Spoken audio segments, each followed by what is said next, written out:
At 2:35 a.m., the entire city was asleep. A light mist gently covered the urban landscape, and the streets were quiet and cold, illuminated only by the dim glow of streetlights. It was so cold that even the insects had disappeared from the circles of light around the lamps. Inside a simple apartment, the light was faint, with only a desk lamp casting a weak glow. The desk was cluttered with neatly arranged file bags and a few criminal investigation books. Next to it sat a cup of tea, long since gone cold. About a meter away was a small bed, and though the person lying on it couldn't be seen clearly, the sound of their gentle breathing could be heard. Suddenly, an alarm rang out, sharp and piercing. A pale hand reached out from under the blanket. It was a beautiful hand, with slender fingers and prominent knuckles. There were even some calluses on the fingertips, likely from frequent use of a fountain pen. The hand turned off the alarm, and the man rose without turning on the lights. The cold moonlight outside bathed his thin frame, his eyes gleaming brightly in the dark as though he had long grown accustomed to the night. Noah Locke moved skillfully into the bathroom. A short while later, he emerged, pulling a carefully ironed suit from the wardrobe and slowly dressing himself. Afterward, he approached the desk, placed a stack of documents into his briefcase with care, and pushed it along as he stepped out the door. Before leaving, he didn't forget to turn off the desk lamp. It was clear that Noah Locke was meticulous but carried a certain coldness. Downstairs, a black car was already parked. He glanced briefly at the license plate before walking over and placing his luggage in the trunk. The driver, a young man in his 20s, greeted him with a nod as soon as he got in. Noah Locke merely returned the gesture with a slight nod before picking up a newspaper from the back seat and quietly reading. Not long after, the phone in his jacket pocket rang, and he answered it. On the other end was his boss, Emma-chan. Have you left yet? If everything goes smoothly, you should arrive by 9 a.m. Noah Locke responded briefly, his voice hoarse but incredibly pleasant to hear. Yes, I'm on my way. Emma-chan reminded him, reports from Dalton have already started coming in since early morning. We expect results before 7 a.m. This case is more complex than we anticipated. We've already lost a colleague, you can't let the same happen to you. Be careful. Emma-chan continued, you'll be traveling with Theo Dunn. Although he's young, he has a background in the armed police force, so he's quick and sharp. I've already been in contact with the prosecutor's office on the other side. They'll fully cooperate with you. Keep me updated if anything happens. After a brief pause, Emma-chan emphasized, I don't mean to be overbearing, but in this line of work, the rights of the people come first, and individual lives come second. But no matter what, Noah Locke, you must return alive. Noah Locke replied softly, I understand. He hung up. For a moment, he felt thirsty, though he hadn't spoken much. He turned to Theo Dunn and asked, do you have any tea? The question took Theo Dunn by surprise. Before being assigned here, he had heard much about Noah Locke, knowing he was fortunate to work with someone regarded as the best in the prosecutor's office. Noah Locke had graduated from a prestigious university and, in just under 7 years of work, had risen to the position of deputy chief prosecutor. Everyone said that in a few more years, he would climb even higher. When Theo Dunn received the transfer order, he felt as if his ancestors were blessing him. He immediately began researching everything about Noah Locke's personality and preferences. But after careful consideration, he realized there was nothing remarkable about this man. Noah Locke lived like a blank sheet of paper, no socializing, no chatting, and outside of work, he simply went home. Though still young, only in his early 30s, he had the air of a weary old man nearing retirement. Most people have some passion or excitement in life, but Noah Locke was different, he seemed indifferent to everything. If there was one thing that interested him, it was tea. Noah Locke liked drinking tea, but not the expensive kind, just bamboo leaf, a simple and affordable type. Still, he drank several cups every day. Everyone knew this, but Theo Dunn had forgotten to bring him any tea. In the end, when Noah Locke asked about tea, Theo Dunn had nothing to offer, not even water. In his panic, he suddenly remembered the pack of cigarettes in his pocket. Without thinking, he asked hesitantly, "Mr. Locke, I don't have any tea, but do you smoke?" As soon as the words left his mouth, Theo Dunn regretted it. Everyone knew Noah Locke didn't smoke. He wanted to slap himself for saying something so foolish. He expected Noah Locke to decline, but to his surprise, after a brief silence, Noah Locke replied, "All right. Give me one." Shocked but not daring to question further, Theo Dunn quietly pulled the car over, lit the cigarette, and handed it to him. Glancing through the rearview mirror, he saw Noah Locke sitting by the window, the wind gently stirring his hair. He smoked awkwardly, as though it was his first time holding a cigarette. Relieved, Theo Dunn sensed an opportunity to break the ice. Men, after all, can bond over a cigarette. He began talking more freely, his conversation flowing easily from one topic to the next. Noah Locke didn't say much, only occasionally signaling for him to continue when he seemed ready to stop. He even asked for another cigarette. Determined to leave a good impression on his superior, Theo Dunn grew more animated, his hands gesturing enthusiastically as he shared amusing stories. Suddenly, he asked, "Mr. Locke, I heard you're also from Terratown. Since we're heading there, it must have been a while since you last went back, right?" He didn't expect an answer, but surprisingly, Noah Locke softly responded, "Yes." A bit taken aback, Theo Dunn carefully followed up, "How long has it been since your last visit?" This time, Noah Locke remained silent. His gaze turned distant as he stared out the window, watching as the sky gradually lightened. After a long pause, he extinguished the cigarette, tossing it out the window, the red ember flickering through the air.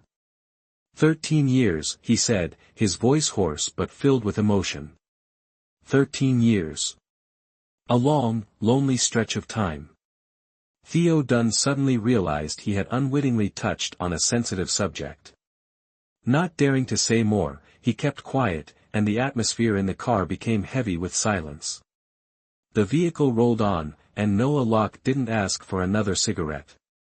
By 9 a.m., they reached the toll station of Terratown.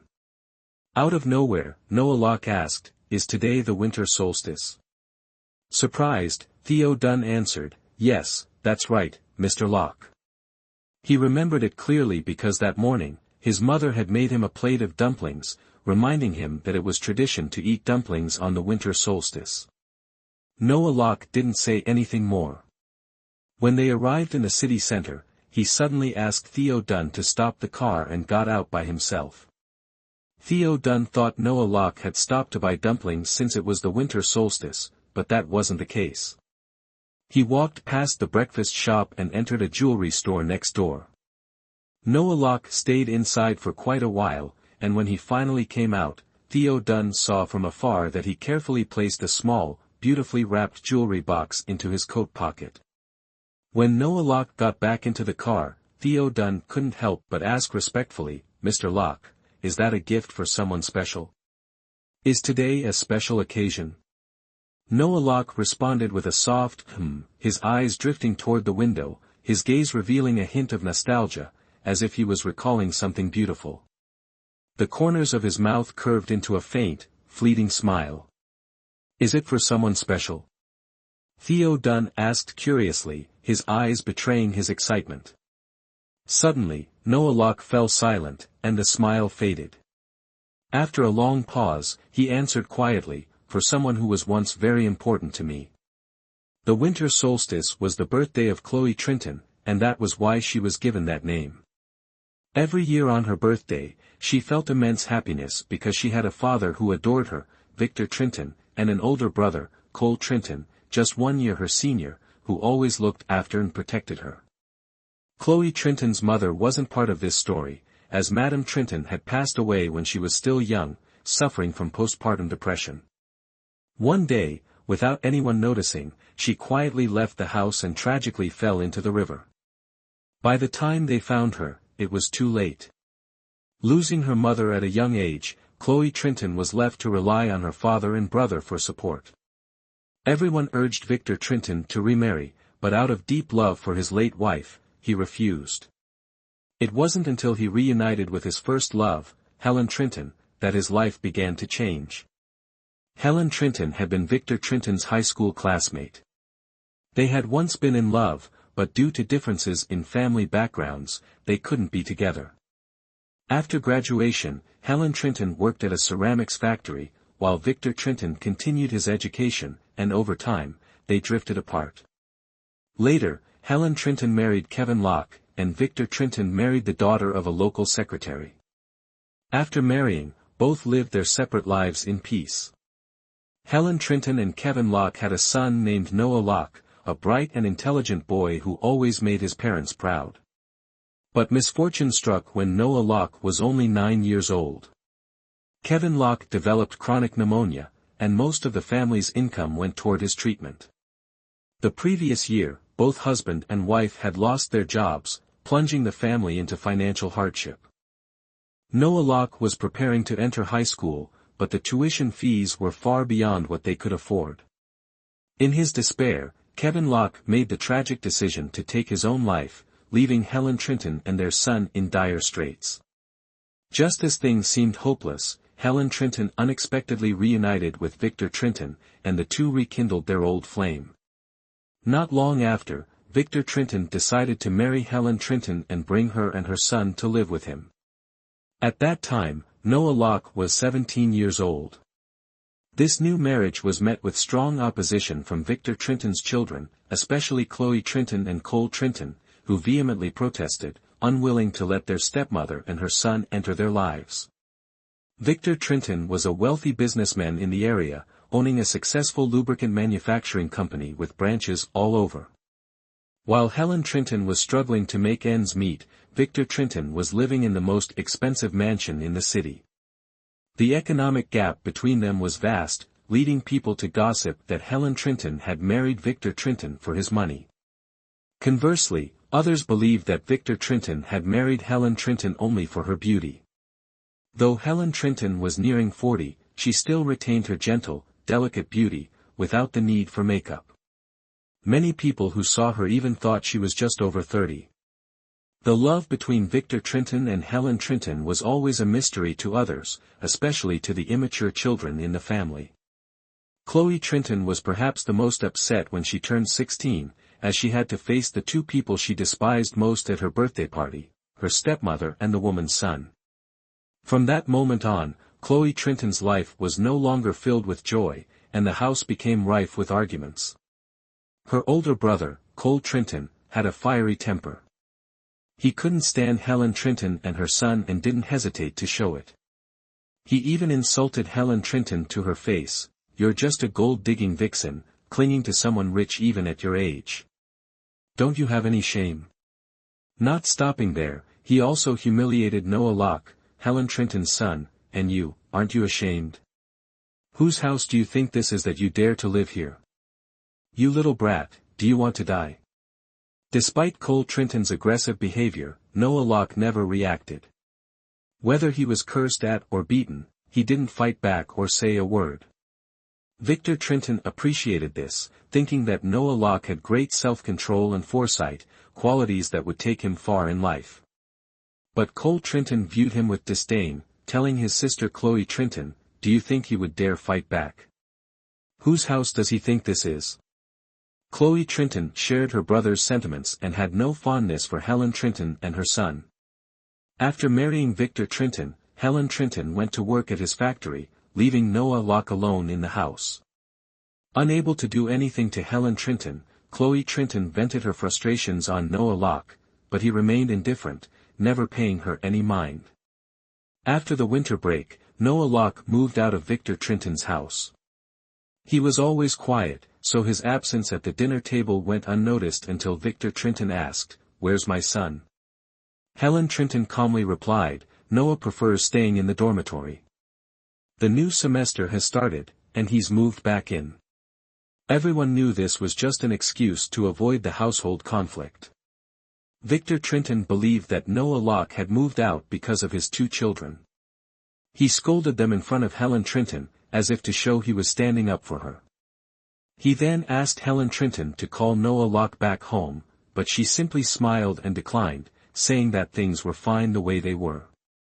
Victor Trinton didn't push further, only remarking, during the holidays, make sure to call him home, or people might gossip. Helen Trinton agreed. After that, her life at Victor Trinton's house became a bit easier, especially when she discovered she was pregnant. Though she was older, the pregnancy carried risks, and the family already had enough children. But Victor Trinton was eager for this child to be born, as it would be their first child together. After careful consideration, they decided to keep the baby. Once it became known that Helen Trinton was pregnant, Victor Trinton's children no longer dared to make her life difficult. Though their resentment toward Helen Trinton hadn't lessened, they feared doing anything that might harm the baby, as Victor Trinton loved this unborn child dearly, perhaps even more than he cherished Cole Trinton and Chloe Trinton. Unable to direct their anger toward Helen Trinton, they shifted their hatred onto Noah Locke, her son, who attended the same school as them. Despite his decision to stay in the dorms to avoid confrontation, Cole Trinton still found opportunities to beat him up. But Noah Locke never told anyone about it. Time flowed steadily, and before long, Chloe Trinton's 17th birthday arrived. It was the year 2000, a momentous mark heralding the dawn of a new millennium. Yet, for Noah Locke, the day was indistinguishable from any other. On that Thursday morning, after finishing breakfast at the cafeteria, he strolled over to the water station, filled his cup with hot water to brew his usual bamboo leaf tea, and calmly made his way to class, the cup in hand. To his classmates, Noah Locke was the embodiment of dullness, a quintessential bookworm. He always had a book with him, and his only indulgence was an old MP3 player loaded with English vocabulary lessons and a single English song. That song was "I Have a Dream" by Westlife, an Irish boy band that had topped the charts. Noah Locke had come across the song in a bookstore he frequented and had asked the shopkeeper to download it onto his device. Noah Locke wasn't someone who found joy in life's pleasures. His hobbies were simple, and his interests were few. The books he read all came from the same bookstore, and the music he listened to stemmed from the same group. For him, maintaining such constancy in his preferences was a form of reverence for the emotions he held. The deeper his feelings, the more cautious he became in expressing them. This restraint made it difficult for Noah Locke to develop a fondness for things or people, but once he did, that affection was unwavering.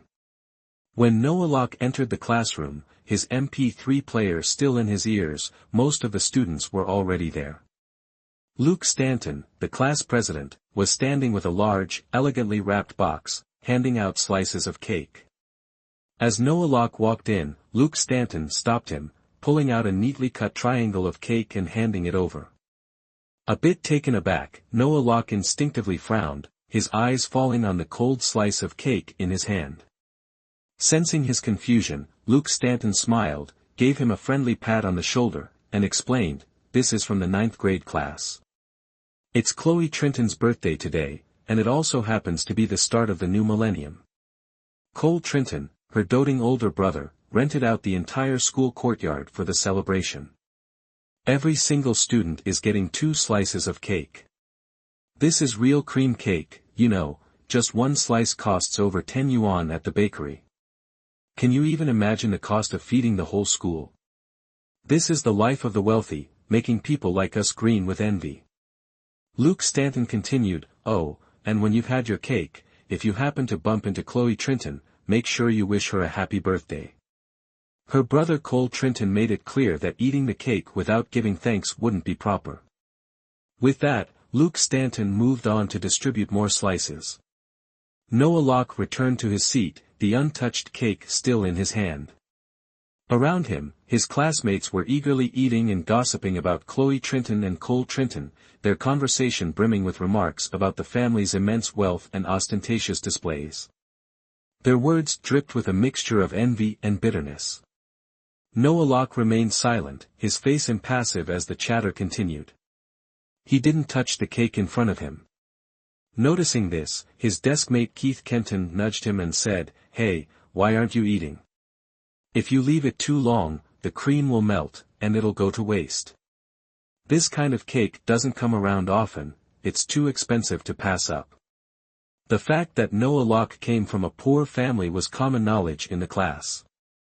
He was one of the few students to receive a scholarship. Everyone knew that his father had passed away from cancer, but no one knew that his mother had remarried. And no one asked, because Noah Locke wasn't the type to share personal matters. In school, almost no one knew anything about his life. Likewise, no one was aware of the complicated relationship between Noah Locke and Victor Trinton's children. Of course, Cole Trinton and Chloe Trinton never mentioned it. To them, the idea of calling Noah Locke their brother was an embarrassment. That's why, every time Cole Trinton gathered his gang to beat up Noah Locke, people just assumed it was bullying. After all, Cole Trinton was notorious for being a school bully, so it wasn't anything unusual. When Keith Kenton commented, Noah Locke didn't show any anger. Instead, he simply pushed his slice of cake toward Keith Kenton and said, "It's yours." Keith Kenton thought Noah Locke was joking.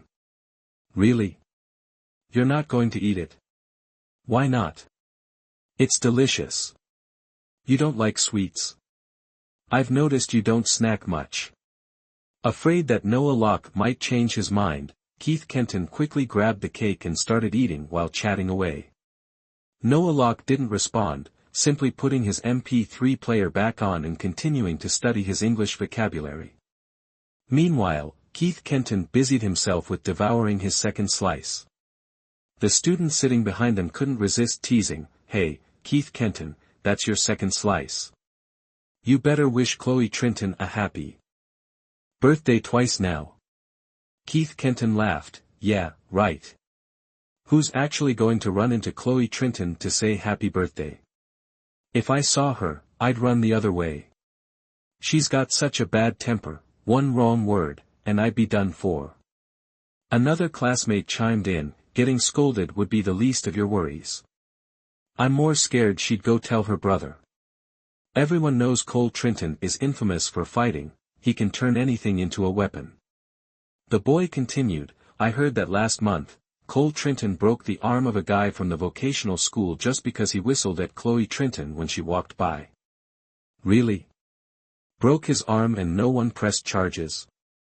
What's the point of pressing charges? Nowadays, if you've got money, you can settle everything. Yeah, having money must be so nice. Why don't you ask your mom to rebirth you into a family like Victor Trinton's, with a rich dad?" The whole table burst into laughter. Meanwhile, Noah Locke sat in silence, completely indifferent to the conversation happening around him.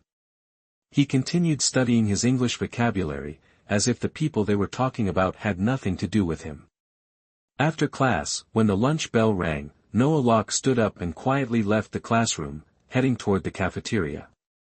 Today, the hallway was more crowded than usual. He kept his head down, walking steadily, when suddenly, a voice called out loudly, "Brother Noah." He jolted in surprise and lifted his head, only to see Chloe Trinton standing at the end of the hallway, waving and smiling at him. Immediately, everyone around them stopped, their eyes now fixed on the two. Noah Locke frowned. Chloe Trinton had never greeted him at school before, let alone called him brother. A sudden sense of unease rose within him, and without thinking, he turned and walked away. "Brother Noah." Chloe Trinton called after him, her voice loud and insistent as it echoed down the hallway. Her shouts drew even more attention, and curious students began to gather, surrounding him and peppering him with questions. "What's going on? Noah Locke, do you know Chloe Trinton? Why is she calling you brother? You've kept this quiet, haven't you? You've known Chloe Trinton all along." The questions swirled around him, making his head feel like it was about to explode. Chloe Trinton's repeated calls of "Brother Noah" felt like a spell clinging to him, impossible to escape. The crowd of students grew larger and larger until they blocked the stairway exit. Noah Locke was trapped, unable to move.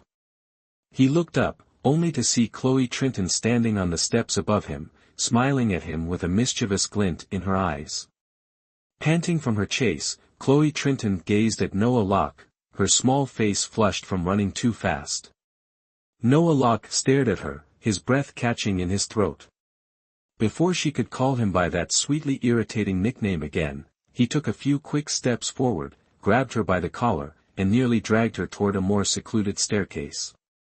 Once they reached a quiet corner, he let go of her, his voice sharp with irritation. "What do you want?" Chloe Trinton pulled a thermal lunch box from behind her back. "I brought you lunch." Noah Locke looked at her, bewildered. Seeing his confusion, Chloe Trinton explained, "It's chicken soup. Your mom made it and asked me to bring it to you. She said the cafeteria food isn't nutritious enough." Still, Noah Locke didn't take the box, just standing there, staring at her. The girl in front of him wasn't the type to offer such kindness willingly. His gaze was so intense that Chloe Trinton felt a twinge of guilt, though she quickly composed herself. She stepped closer and, in a soft, coaxing voice, took his hand, saying, "Brother Noah." Anyone else would have melted at being called that, especially when it came from Chloe Trinton, with her wide, innocent eyes looking up at him so affectionately. Anyone else might have given in. But Noah Locke wasn't like anyone else. His rational mind always outweighed his emotions, so without hesitation, he pushed her away, shoving his hands into his pockets as he coldly asked, "What do you really want?" Chloe Trinton stood there, pouting slightly before saying, "My father found out about my brother beating you. Yesterday, when my brother was on the phone, my father came home and overheard everything. He gave my brother a good beating. My brother was so angry that he didn't come home all night. My father said if he keeps acting like this, he shouldn't bother coming back. Can you please talk to my dad so my brother can come home?" Noah Locke didn't know what to think. The victim, now being asked to plead on behalf of his attacker. Chloe Trinton was certainly the most brazen person he had ever met. He didn't respond, simply snatching the lunch box from her hands and turning to walk away. Chloe Trinton stomped her foot in frustration, rushing after him and grabbing onto his sleeve, "Brother Noah. Brother Noah." But Noah Locke didn't respond, continuing to walk away. Chloe Trinton, now pouting like a child denied candy, cried out, "Today is my birthday. I'm the most important person today." Suddenly, Noah Locke stopped, looked down at her, and said coldly, "Don't expect a gift from me. First, I don't have money. Second, I'm not your brother." Without missing a beat, Chloe Trinton shot back, "Your mom is legally married to my dad, so how are you not my brother? If you don't want to be my brother, then tell your mom to divorce my dad." Her tone was full of certainty, as if she was entirely in the right. Noah Locke sighed internally, not wanting to argue with a child. He turned to leave again, but Chloe Trinton suddenly reached up and touched his face. Instinctively, he flinched, expecting a slap, but instead, she gently touched the corner of his mouth, where the bruise from Chloe Trinton's punch still lingered. Her hand was cold, and the soft touch sent a shiver down Noah Locke's spine. He shoved her hand away roughly. Chloe Trinton huffed in annoyance, then pulled a bandage from her pocket. She carefully tore open the packaging, speaking as she worked, "Here's the deal, if you help me talk to my dad, I'll put this bandage on your wound. It's my birthday, so if I put it on you myself, you'll have good luck." Still, Noah Locke remained silent, which made Chloe Trinton visibly more irritated.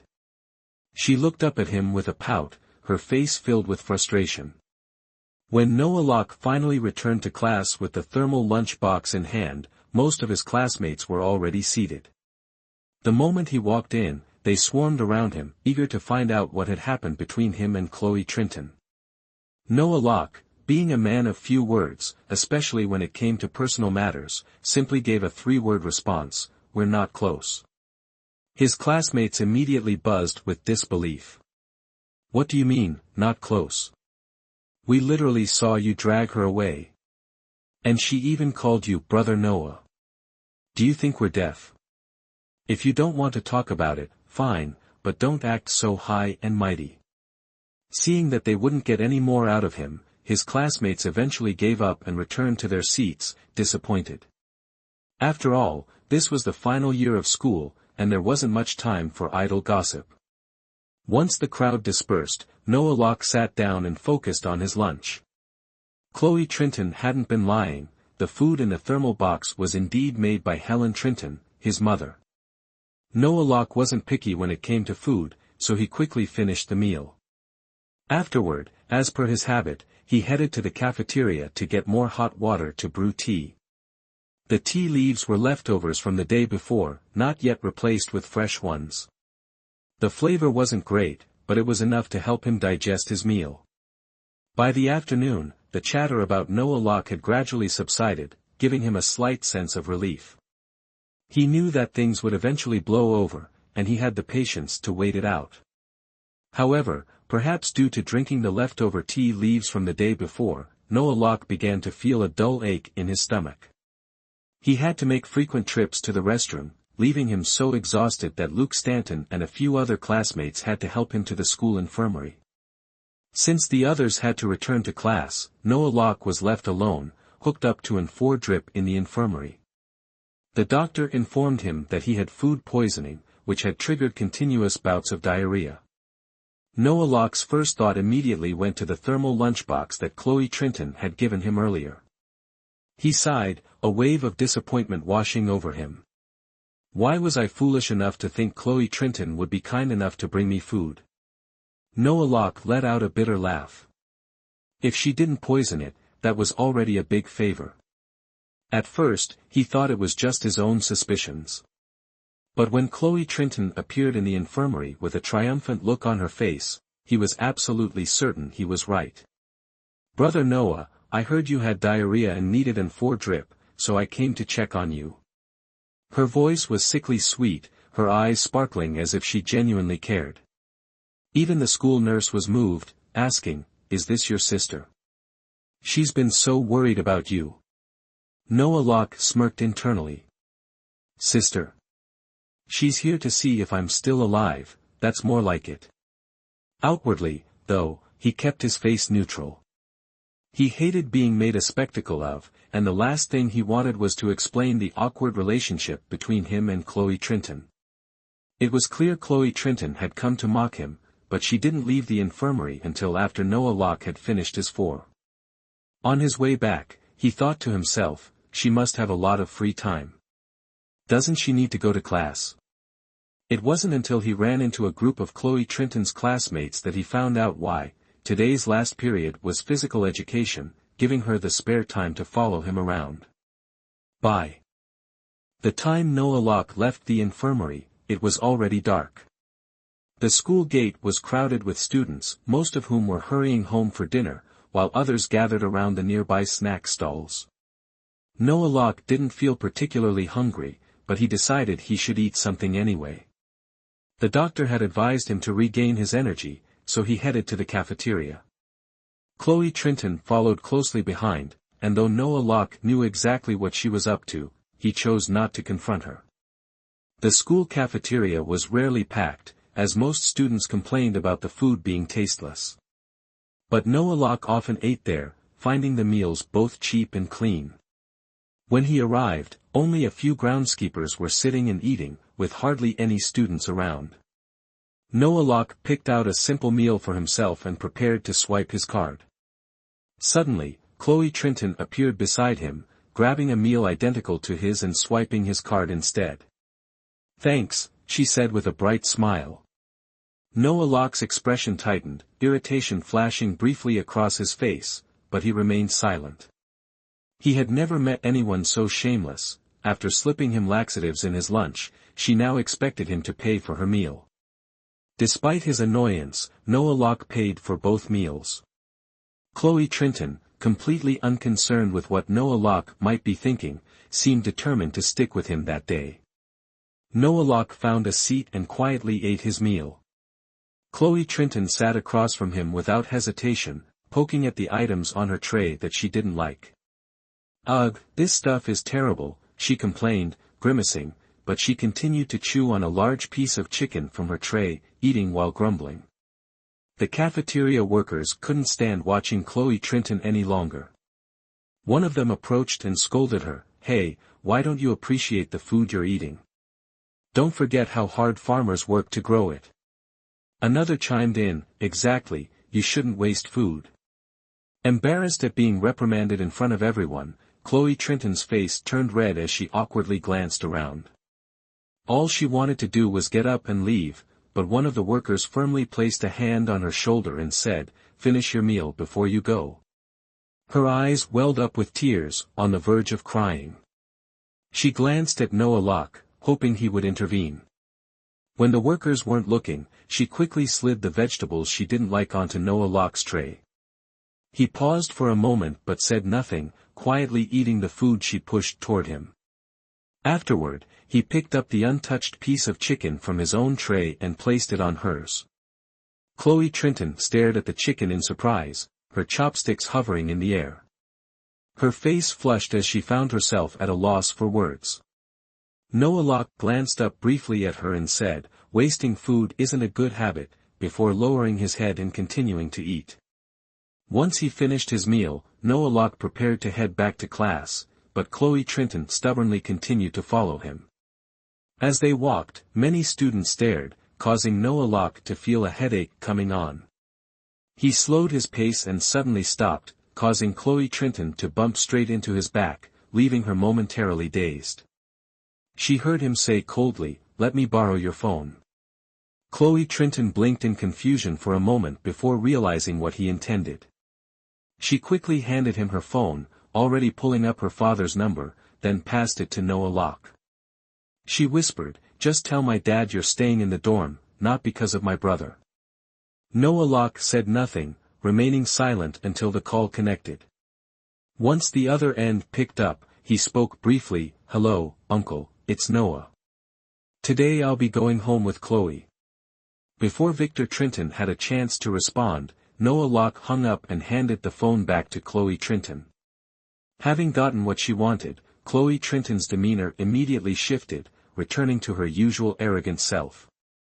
"All right, don't forget to meet me at the West Gate after night classes." Instead of responding directly, Noah Locke called her name, Chloe Trenton.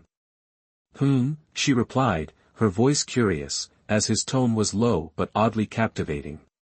When he spoke her name, there was an unfamiliar weight to it, something indescribable. Surprised, Chloe Trenton looked up at him. As she studied his face, she suddenly realized how much Noah Locke resembled his mother, Helen Trenton. They were almost identical, both had oval faces, porcelain skin, and eyes so clear they were without flaw. The way he stared at her made it seem like he could see right through her. "Don't put anything in my food again. If you do, I won't go home." It was the longest sentence Noah Locke had ever spoken to her. Chloe Trenton stood there, frozen for a moment, before it dawned on her, he was threatening her. Noah Locke's class was the advanced one, and it always ended later than the regular classes. After the evening self-study session, their chemistry teacher kept them back for an extra 10 minutes. While everyone hurried to get home, Noah Locke seemed unbothered, walking leisurely as if he had all the time in the world. By the time he slowly reached the west gate of the school, there were only a few people left standing there. He glanced around and saw Chloe Trenton, dressed in a bright red coat, looking like a large gift box, hopping anxiously around the flower bed by the roadside, peering into the school gates. When she spotted Noah Locke, her eyes lit up, and she quickly jumped down and ran toward him. She playfully punched him in the chest. "Why are you so slow? Didn't I tell you to wait for us?" Chloe Trenton frowned, her face filled with frustration as she glared at him. The punch wasn't soft, and Noah Locke felt a slight ache in his chest. He rubbed the sore spot, his expression calm as he looked at her. "If you couldn't wait, you should have just left." Ugh. That single response was enough to make someone want to cry from frustration. Chloe Trenton was furious but had no choice but to hold it in, after all, she needed his help. She raised her fist to threaten him again before turning away, saying, "Let's go, my brother is waiting." Noah Locke followed behind her at his usual unhurried pace. By the roadside, a black Audi was parked.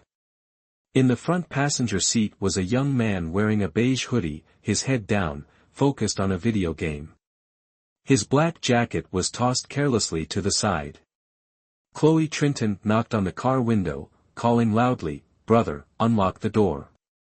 She knocked several times before Cole Trinton finally looked up from his game, his gaze lingering on Noah Locke for a moment before signaling the driver to unlock the doors. Chloe Trinton quickly opened the door and got in. Noticing that Noah Locke was still standing outside, she worried that he might change his mind about coming with them, so she hurriedly grabbed his hand and pulled him into the car. The driver, a new hire who didn't recognize Noah Locke, smiled politely when he saw him enter. Noah Locke wasn't one to smile often, but in response to the driver's friendliness, he gave a slight nod in acknowledgement. However, in Cole Trinton's eyes, this small gesture only fueled his irritation. "Look at those shabby clothes, yet he acts all high and mighty," Cole Trinton remarked with biting sarcasm. Noah Locke was all too familiar with his taunts and wasn't interested in responding. Without a word, he reached for the door handle, intending to get out of the car.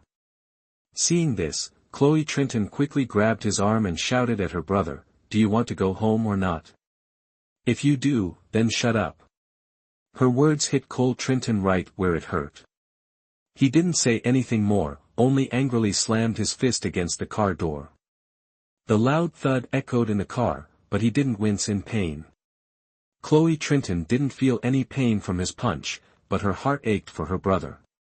She quickly rushed over, gently rubbing his hand, and tried to change the subject. "Brother, what game were you playing just now? Let me play with you."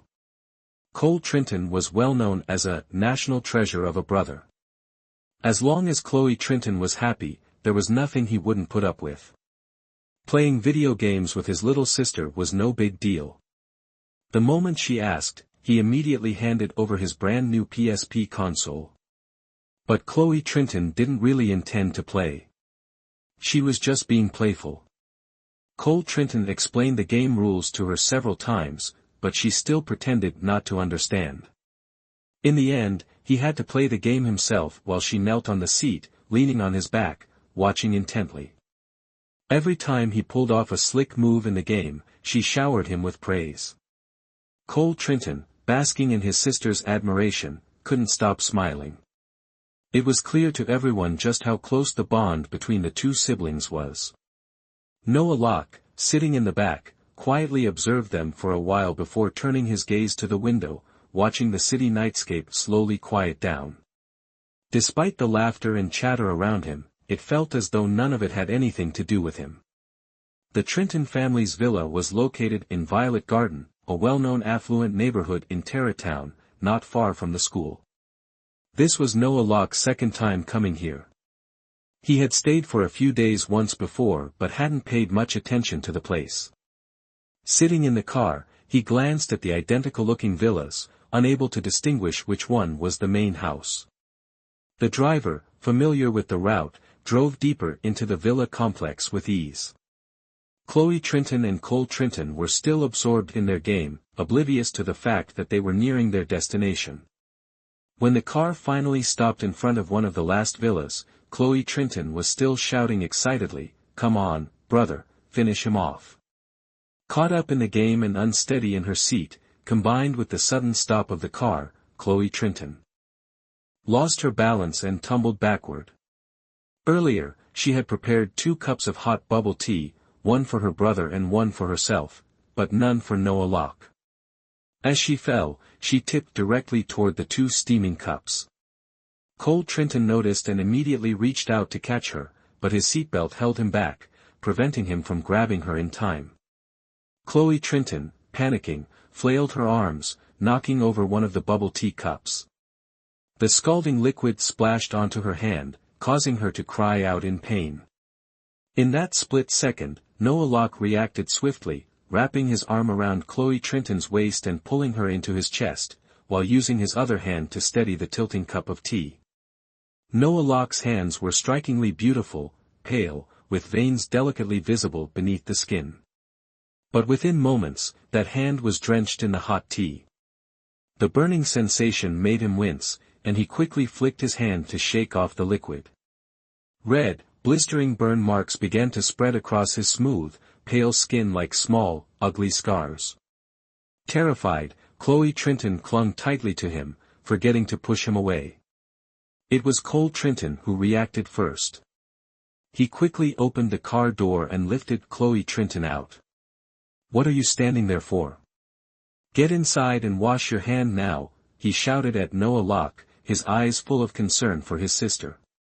Inside the villa, Victor Trinton and Helen Trinton were waiting for the children to return so they could celebrate Chloe Trinton's birthday. The housekeeper, Veronica Barnes, had already prepared the birthday cake for the family to enjoy together. Hearing commotion coming from the yard, both parents hurried outside. Seeing Cole Trinton carrying Chloe Trinton and shouting at Noah Locke, Victor Trinton immediately assumed his son was bullying Noah Locke again.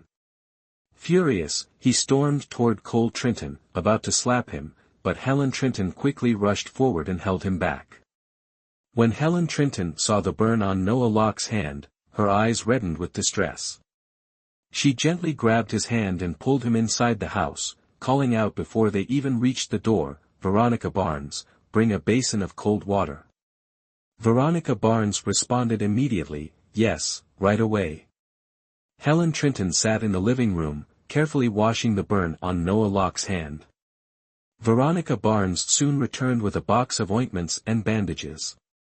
Meanwhile, Victor Trinton, standing nearby, sternly scolded his two children. At first, both of them remained silent. Victor Trinton glanced at Helen Trinton, noticing her teary eyes, and sighed deeply. He turned back to his son and reprimanded him harshly, "It was you again, wasn't it? Can't you go a single day without causing trouble?" Hearing her father scold her brother, Chloe Trinton quickly ran out to defend him. She raised her hand, showing the red mark on her own skin, and said, "It wasn't his fault, it was my own carelessness. Brother Noah got burned because he saved me. If you don't believe me, ask him yourself." The moment Chloe Trinton called him, "Brother Noah," Noah Locke had a sinking feeling, knowing nothing good would come from it. Sure enough, Victor Trinton turned to him, his tone softening as he asked, "Noah, is what Chloe says true?" As Victor Trinton questioned him, Chloe Trinton stood behind, her innocent eyes filled with hope as she looked at him. Noah Locke felt a surge of discomfort, though he couldn't quite place what it was, only knowing he felt annoyed. This girl was nothing but trouble, nothing good ever happened when she was around. Avoiding her gaze, Noah Locke looked away. Seeing him remain silent, Victor Trinton assumed his daughter was lying and prepared to scold her further when a cold voice suddenly broke the tension, "She's telling the truth." Noah Locke spoke quietly, his eyes fixed on the bright red hand submerged in the cold water. Only then did Victor Trinton ease his anger, though he couldn't resist chastising Chloe Trinton a little longer. "Can you be more careful? Why did you even bring bubble tea into the car?" Chloe Trinton pouted, her voice small as she muttered, "I was thirsty, can't I have a drink?" Not wanting to argue further, Victor Trinton let it go. At that moment, Veronica Barnes brought out the birthday cake. He called everyone over to cut the cake. Helen Trinton, meanwhile, had carefully applied ointment and bandaged Noah Locke's hand. Cole Trinton helped his sister place the candles on the cake, while Victor Trinton lit them with a lighter.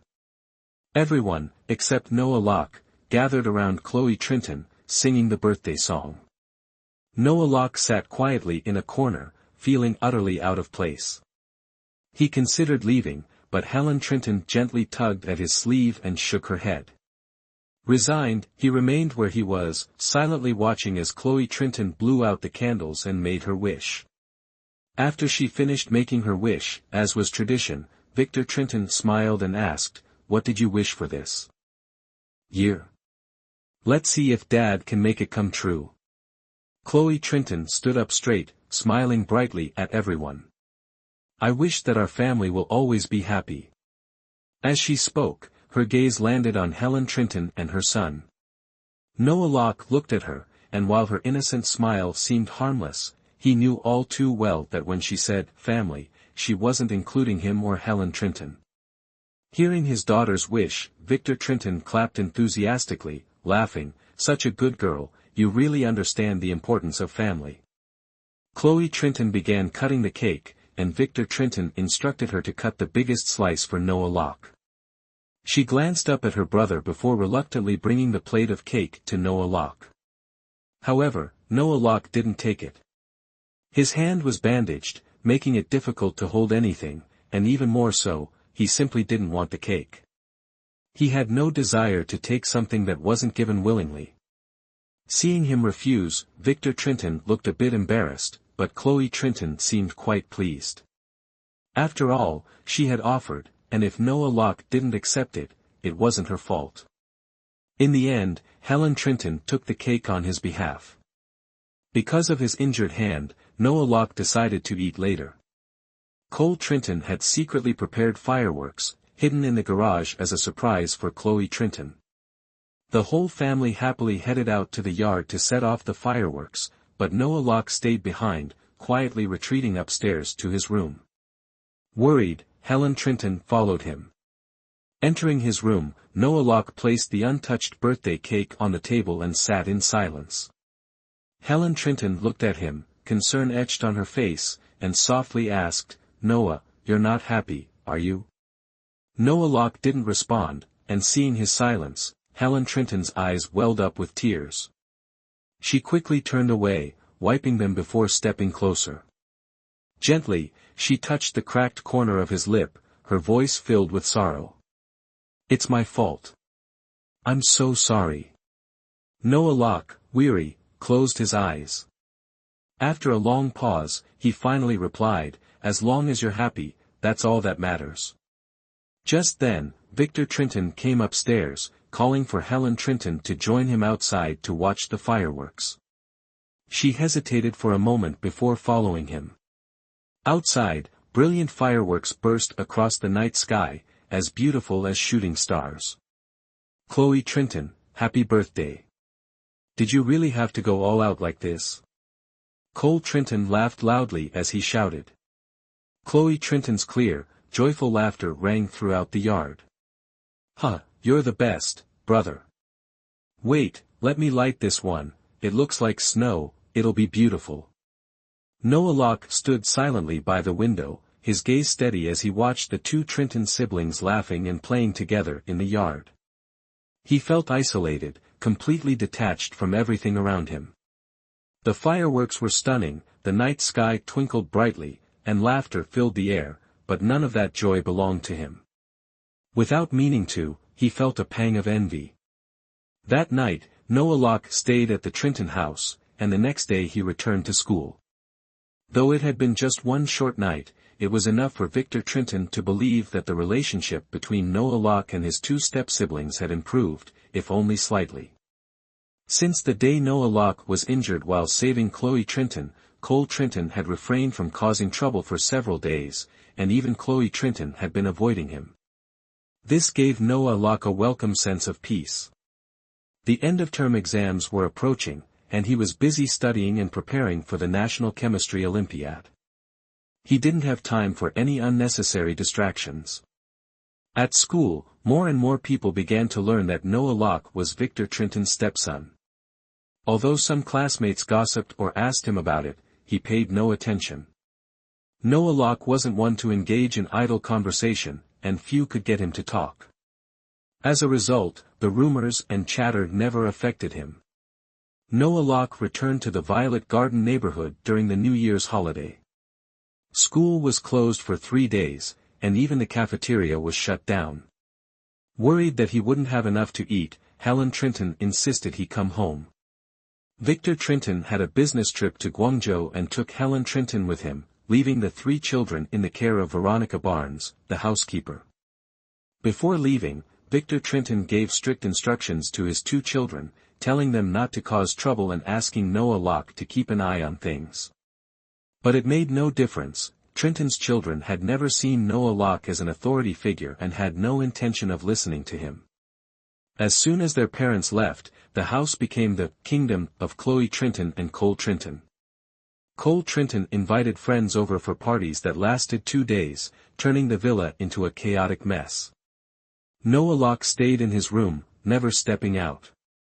The Trenton siblings didn't even acknowledge his presence. Only Veronica Barnes remembered him, bringing a meal to his room every time she cooked. On the last day of the holiday, the villa finally returned to some semblance of calm. Victor Trenton called to inform them that they would be back that evening. Chloe Trenton and Cole Trenton woke up early, asking Veronica Barnes to make coffee to keep them awake. After several cups, they buried themselves in their homework. Premier Institute, their school, was known for assigning massive amounts of homework, especially for final-year students. The 3-day holiday had flown by, and their unfinished assignments were still piled high before them. Chloe Trenton counted her class's worksheets and realized she had a staggering 24 assignments to complete. Cole Trenton was in a slightly better situation. He had borrowed 8 worksheets from a friend to copy, but he still had 17 more to finish. Both of them regretted spending the past few days indulging in fun and games, knowing they now didn't have enough time to complete their homework. The teachers might be lenient, but Victor Trenton would not be so forgiving. Though Victor Trenton doted on his 2 children, he still demanded that they approach their studies with a serious attitude. His requirement wasn't for them to achieve the highest scores but to complete their assignments carefully and thoroughly. While he didn't check their work regularly, whenever he had time, he would go over their homework. Victor Trenton, a graduate of a prestigious university, often corrected their assignments himself, and the quality of their work determined the amount of their monthly allowance. In a recent phone call, Victor Trenton reminded his children to finish their homework quickly, as he intended to check it when he returned home that evening. Because of this, neither of them could avoid the task. Chloe Trenton managed to get through a few assignments before glancing over at her brother and beginning to copy from him. Cole Trenton noticed and reminded her, "You're copying my chemistry homework, but you're supposed to be doing your English assignments." Chloe Trenton didn't seem the least bit concerned and chuckled, "Oh, come on, it's just multiple-choice ABCD questions, right?" Cole Trenton stared at her as if she were from another planet. If she hadn't been his sister, he might have called her an idiot. The two of them struggled through their assignments all morning. Cole Trenton made over 10 phone calls to friends, asking if they had finished their work. Unfortunately, most of his friends were just as lazy as he was, so none of them were much help. One friend even joked that he should ask Trang Neen, the class monitor, since it was rumored that she had a crush on him. The thought of Trang Neen, with her freckled face, made Cole Trenton shudder and break out in goosebumps. "No way, I'm not the kind of guy who trades good looks for homework answers." Seeing how exhausted the siblings were, Veronica Barnes cooked a fragrant chicken dish, one of their favorites. When lunch was ready, she went upstairs to call Noah Locke down to eat. Over the past few days, with the house full of guests, Noah Locke had preferred to stay in his room, so Veronica Barnes had brought his meals to him. But now that it was just family, she thought it best for everyone to eat together. Before she could reach the stairs, Noah Locke emerged from his room, book in hand, and quickly made his way down. "Noah, come have lunch." Veronica Barnes called after him. "I've got a game of basketball lined up with some friends." He wasn't lying. Luke Stanton had invited him to play, but before that, Noah Locke needed to stop by the second-hand bookstore to return a borrowed book. The owner had mentioned he'd be closing early, and Noah Locke had promised to return the book at this time. "But you need energy to play ball. Eat something before you go," Veronica Barnes tried to persuade him. "No need, thanks." Noah Locke waved her off and headed toward the door. Not wanting him to go hungry, Veronica Barnes hurried to the kitchen, grabbed 2 cream-filled buns, and ran after him. "Here, take these to eat on the way." "Thank you," he said, taking the buns before stepping outside. As Noah Locke walked out the door, Chloe Trinton and Cole Trinton watched him go with envy in their eyes. "He's got time to go play basketball, how lucky," Chloe Trinton sighed. Suddenly, her eyes narrowed, and a sly grin spread across her face. "Hey, don't you think some of the worksheets from Noah Locke's class are probably the same as ours? He probably has a really high accuracy rate." Cole Trinton couldn't help but laugh at the idea and teased her, saying she should ask Noah Locke for help. But even if Noah Locke handed him the worksheets, Cole Trinton would never copy from him. Turning to her brother, Chloe Trinton suggested, "You should get some of your friends to help out too. There's no way one person can finish all this." "But," Cole Trinton, in his usual arrogant manner, scoffed, "my friends are no different from me. Relying on them? This homework would end up even worse." After that, he hurriedly ate a few bites of rice, gathered up the scattered worksheets from the sofa, and rushed out the door. He had made plans with a few friends to split up the work. After all, many hands made light work, even with homework. As she watched her brother leave, Chloe Trinton decided that sneaking into Noah Locke's room to borrow his homework would be a much more effective plan. The moment Cole Trinton was out the door, she wolfed down a few mouthfuls of food before dashing upstairs. Without hesitation, she stormed into Noah Locke's room and immediately began searching for his homework. First, she rifled through his school bag, then moved to his desk. It wasn't long before she found 10 worksheets that, by sheer luck, were exactly the same as hers. "Haha, heaven's really on my side today." Chloe Trinton was ecstatic. She quickly ran downstairs to grab her own homework and then returned to Noah Locke's room, feverishly copying his answers. Even though she only had 10 worksheets to copy, Chloe Trinton found herself growing tired. Halfway through, she slumped over Noah Locke's desk and dozed off. When she woke up, she wiped the corner of her mouth and resumed copying. When Noah Locke returned home, he was met with the sight of Chloe Trinton perched on his chair, furiously copying his homework. He stood silently at the doorway for a moment, then gently knocked on the doorframe. As the saying goes, thieves are always jumpy. Hearing the knock, Chloe Trinton, thinking it was her father, panicked and quickly scrambled to gather the worksheets, trying to hide them in her lap. On Noah Locke's desk was a half-filled cup of tea, which Chloe Trinton had opened earlier out of curiosity but forgot to cover. In her rush to hide the homework, she knocked the cup over, spilling tea all over the desk, drenching the worksheets. Chloe Trinton spun around angrily, and when she saw it was Noah Locke, she yelled in frustration, "It's you? You move around like a ghost. Can't you make some noise when you get home?" Noah Locke ignored her words, rushing to the desk and gently pushing Chloe Trinton aside as he searched through the soaked worksheets. Finally, he found his MP3 player, drenched by the spilled tea. The headphones were tangled with a few tea leaves, and the greenish-yellow liquid stained the sleek black cord, leaving it blotchy and discolored. His face hardened as he pressed the power button on the MP3 player, only to hear static crackling through the headphones. Seeing this, Chloe Trinton shrugged indifferently and said, "It's just an old MP3 player. If it's broken, just ask your mom to buy you a new one." Noah Locke wanted to lash out, but he forced himself to stay calm. Instead, he gently pushed Chloe Trinton aside again and began carefully wiping the water from his MP3 player. "What the hell are you doing?" Chloe Trinton shouted, stumbling as she was lightly pushed, and she twisted her ankle slightly as she fell onto Noah Locke's bed. Being a pampered young lady all her life, she was used to getting her way, making her temper both proud and quick to flare. Never before had anyone treated her this way, and her anger boiled over. She stormed toward Noah Locke, snatched the old MP3 player from his hands, and threw it straight out of the open window. "Let's see how you like that. How dare you push me?" Noah Locke watched as the MP3 player sailed out of the window, and for a moment, his mind went completely blank.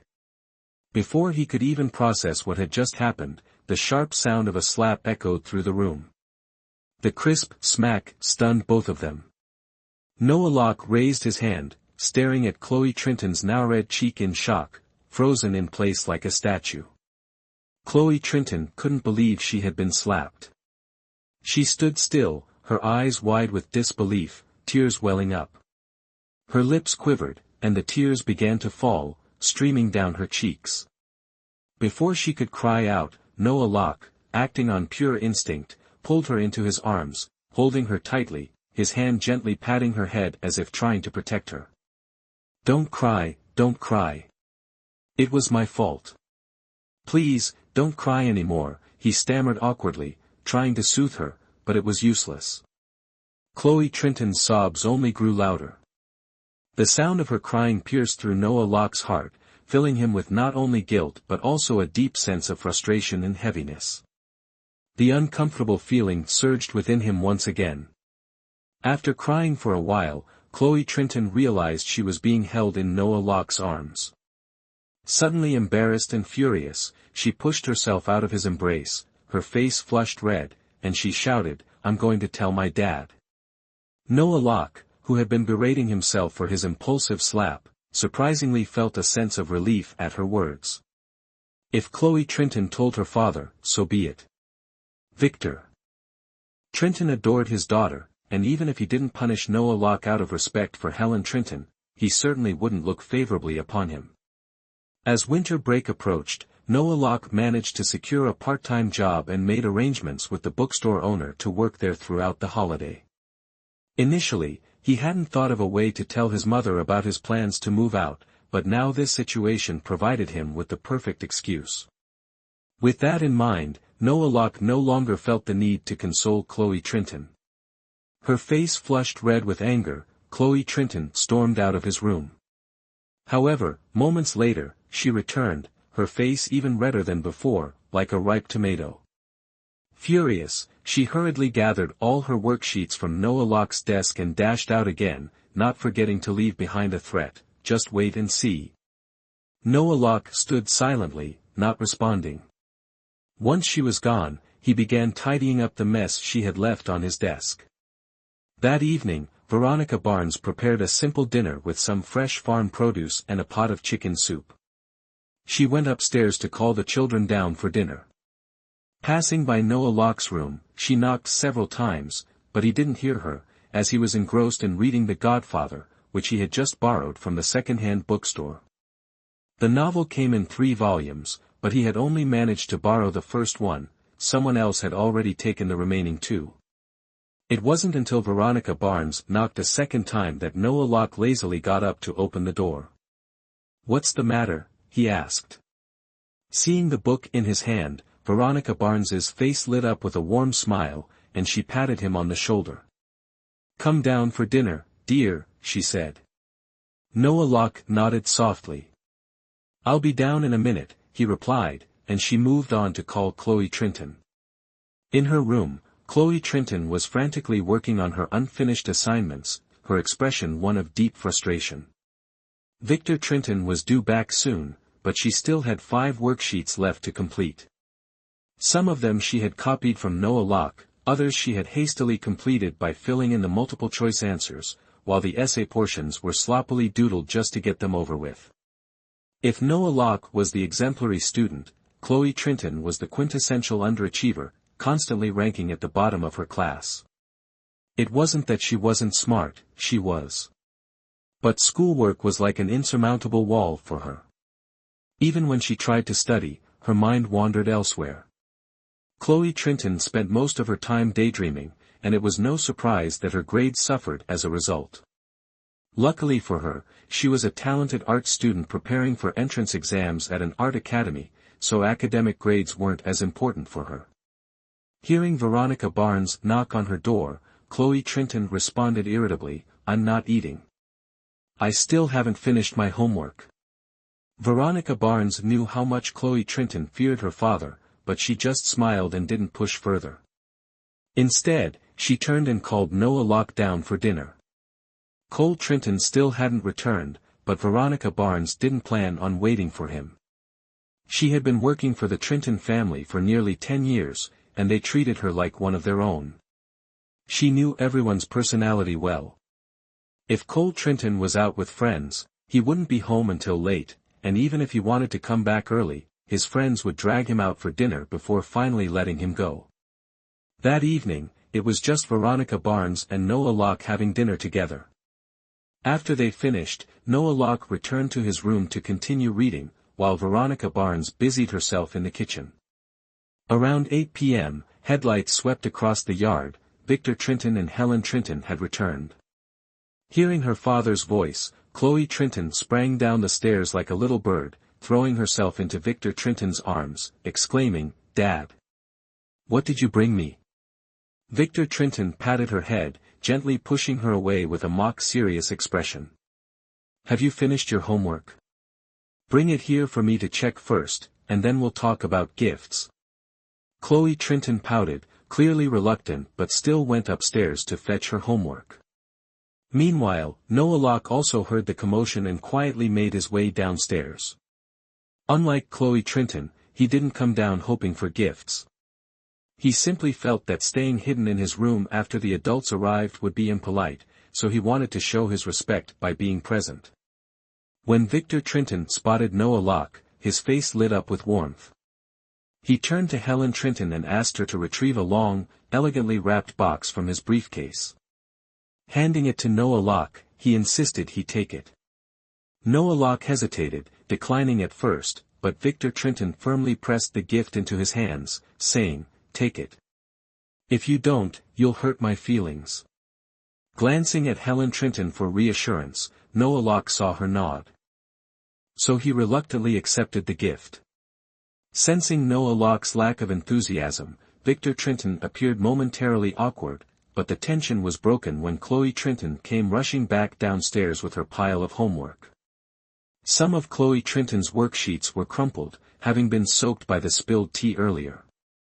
Victor Trinton frowned and asked, "Why is your homework wet like this?" Chloe Trinton shot a glance at Noah Locke, and he could feel her eyes on him. He looked up, waiting for her to rat him out. But just as their eyes met, she suddenly looked away, fixing her gaze on the ceiling as if to avoid the subject. She answered offhandedly, "I just knocked over a cup of water by accident." Victor Trinton shook his head in disapproval. "You're grown now, but you're still so clumsy." Of course, Chloe Trinton wasn't foolish enough to admit to her father that she had copied Noah Locke's homework and spilled water on the worksheets. If she did, she'd surely get a severe scolding. As for Noah Locke slapping her earlier, she planned to get her revenge later. Victor Trinton flipped through a few of her worksheets, but the more he looked, the darker his expression became.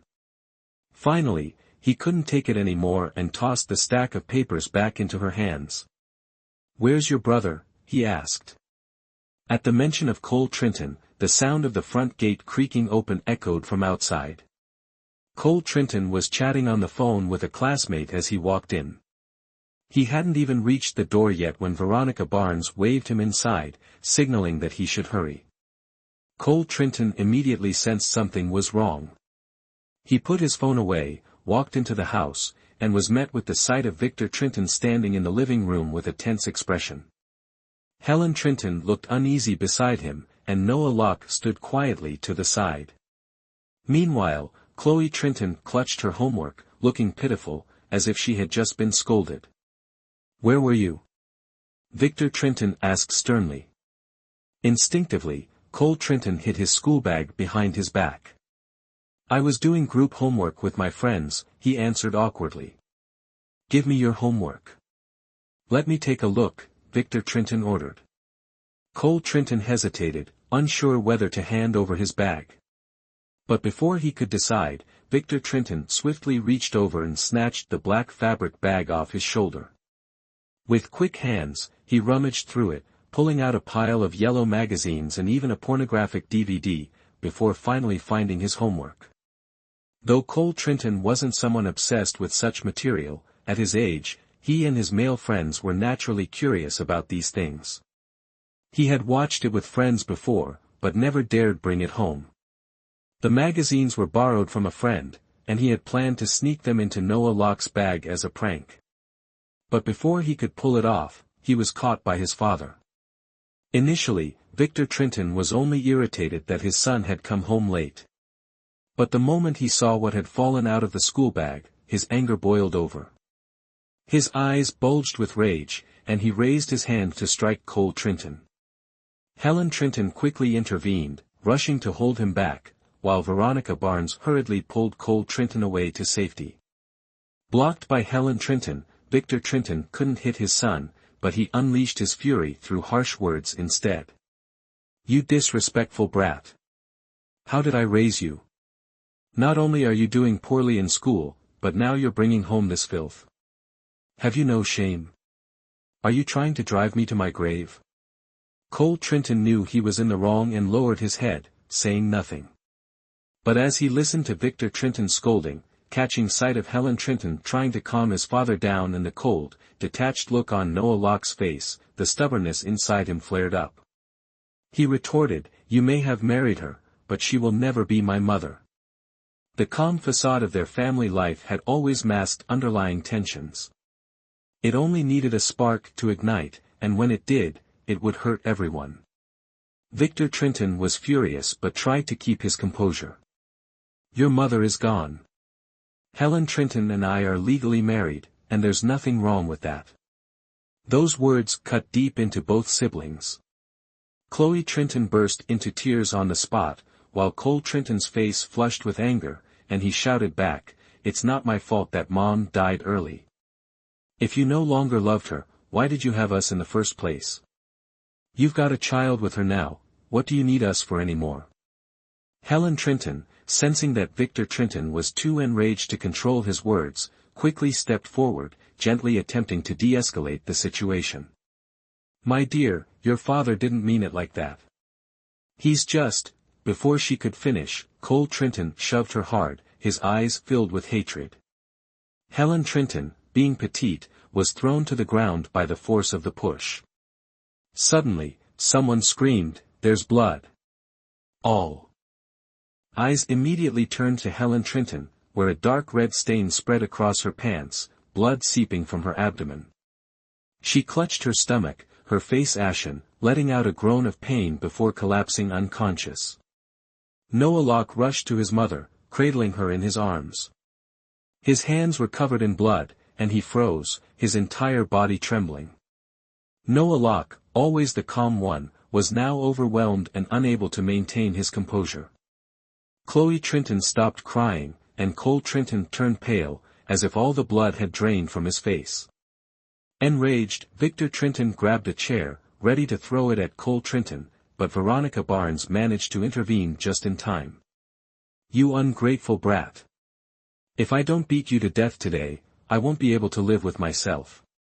Take her to the hospital first." Victor Trenton finally stopped, his anger momentarily replaced by fear as he rushed to Helen Trenton, pushing aside the dazed Noah Locke. He picked her up from the floor and hurried out to the garage to get the car. Veronica Barnes ran out from the bathroom, carrying several towels in a panic. Outside, the sound of the car engine roared, and the headlights gradually disappeared into the night. Inside the villa, only the three children remained. Cole Trenton collapsed onto the floor, holding his head in his hands, staring at the bloodstains on the floor. His youthful face was now filled with regret. Chloe Trenton, beside him, clung tightly to her brother, sobbing uncontrollably.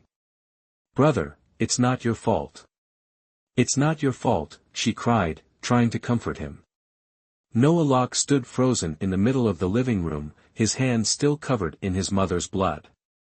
He closed his eyes, opened them again, repeating the motion over and over, but it did nothing to calm the fury rising within him. Suddenly, he lunged at Cole Trenton, grabbing him by the collar and pulling him off the floor before landing a punch squarely on his face.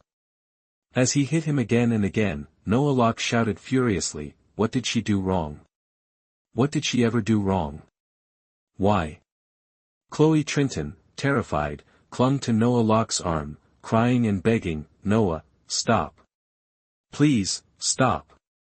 Don't hit him anymore." But Noah Locke didn't stop. Blow after blow rained down on Cole Trenton, each punch filled with the pain and anger that had been festering inside him for years. Is it my mother's fault for being poor?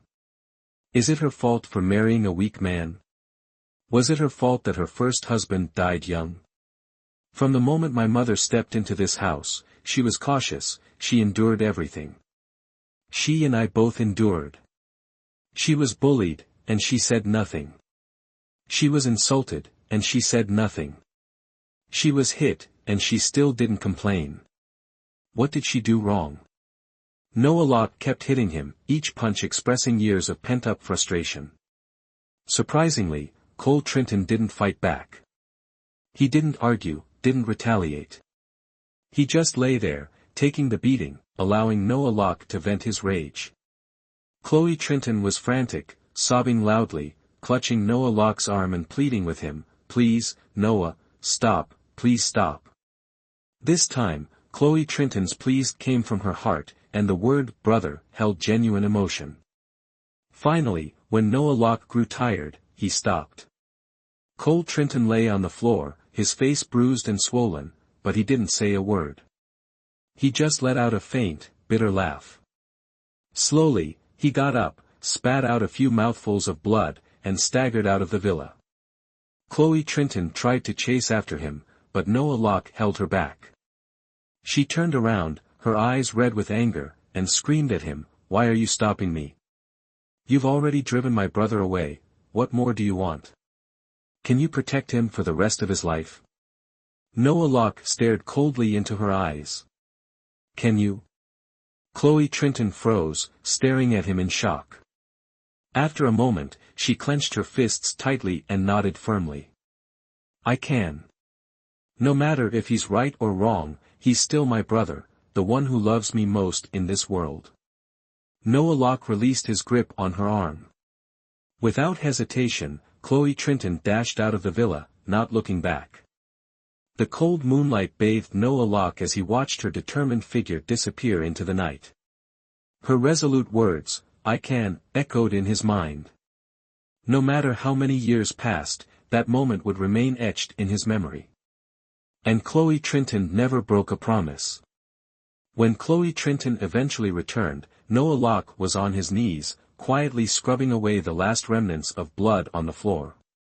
The marble beneath his knees was freezing, like ice seeping through his thin jeans and into his bones, but he was unfazed. His only focus was on cleaning the blood that had been warm at first, but then turned cold. The blood soaked into the rag, which, when dipped into the basin of hot water, bloomed like a red lotus. Once the floor was spotless, Noah Locke gazed at the now crimson water in the basin. His expression was unreadable, his dark eyes colder than ever, resembling the chill of a winter night's mist. Hearing footsteps behind him, he tensed and turned, only to see Chloe Trinton standing silently in the doorway. He exhaled softly, then picked up the basin and headed toward the bathroom.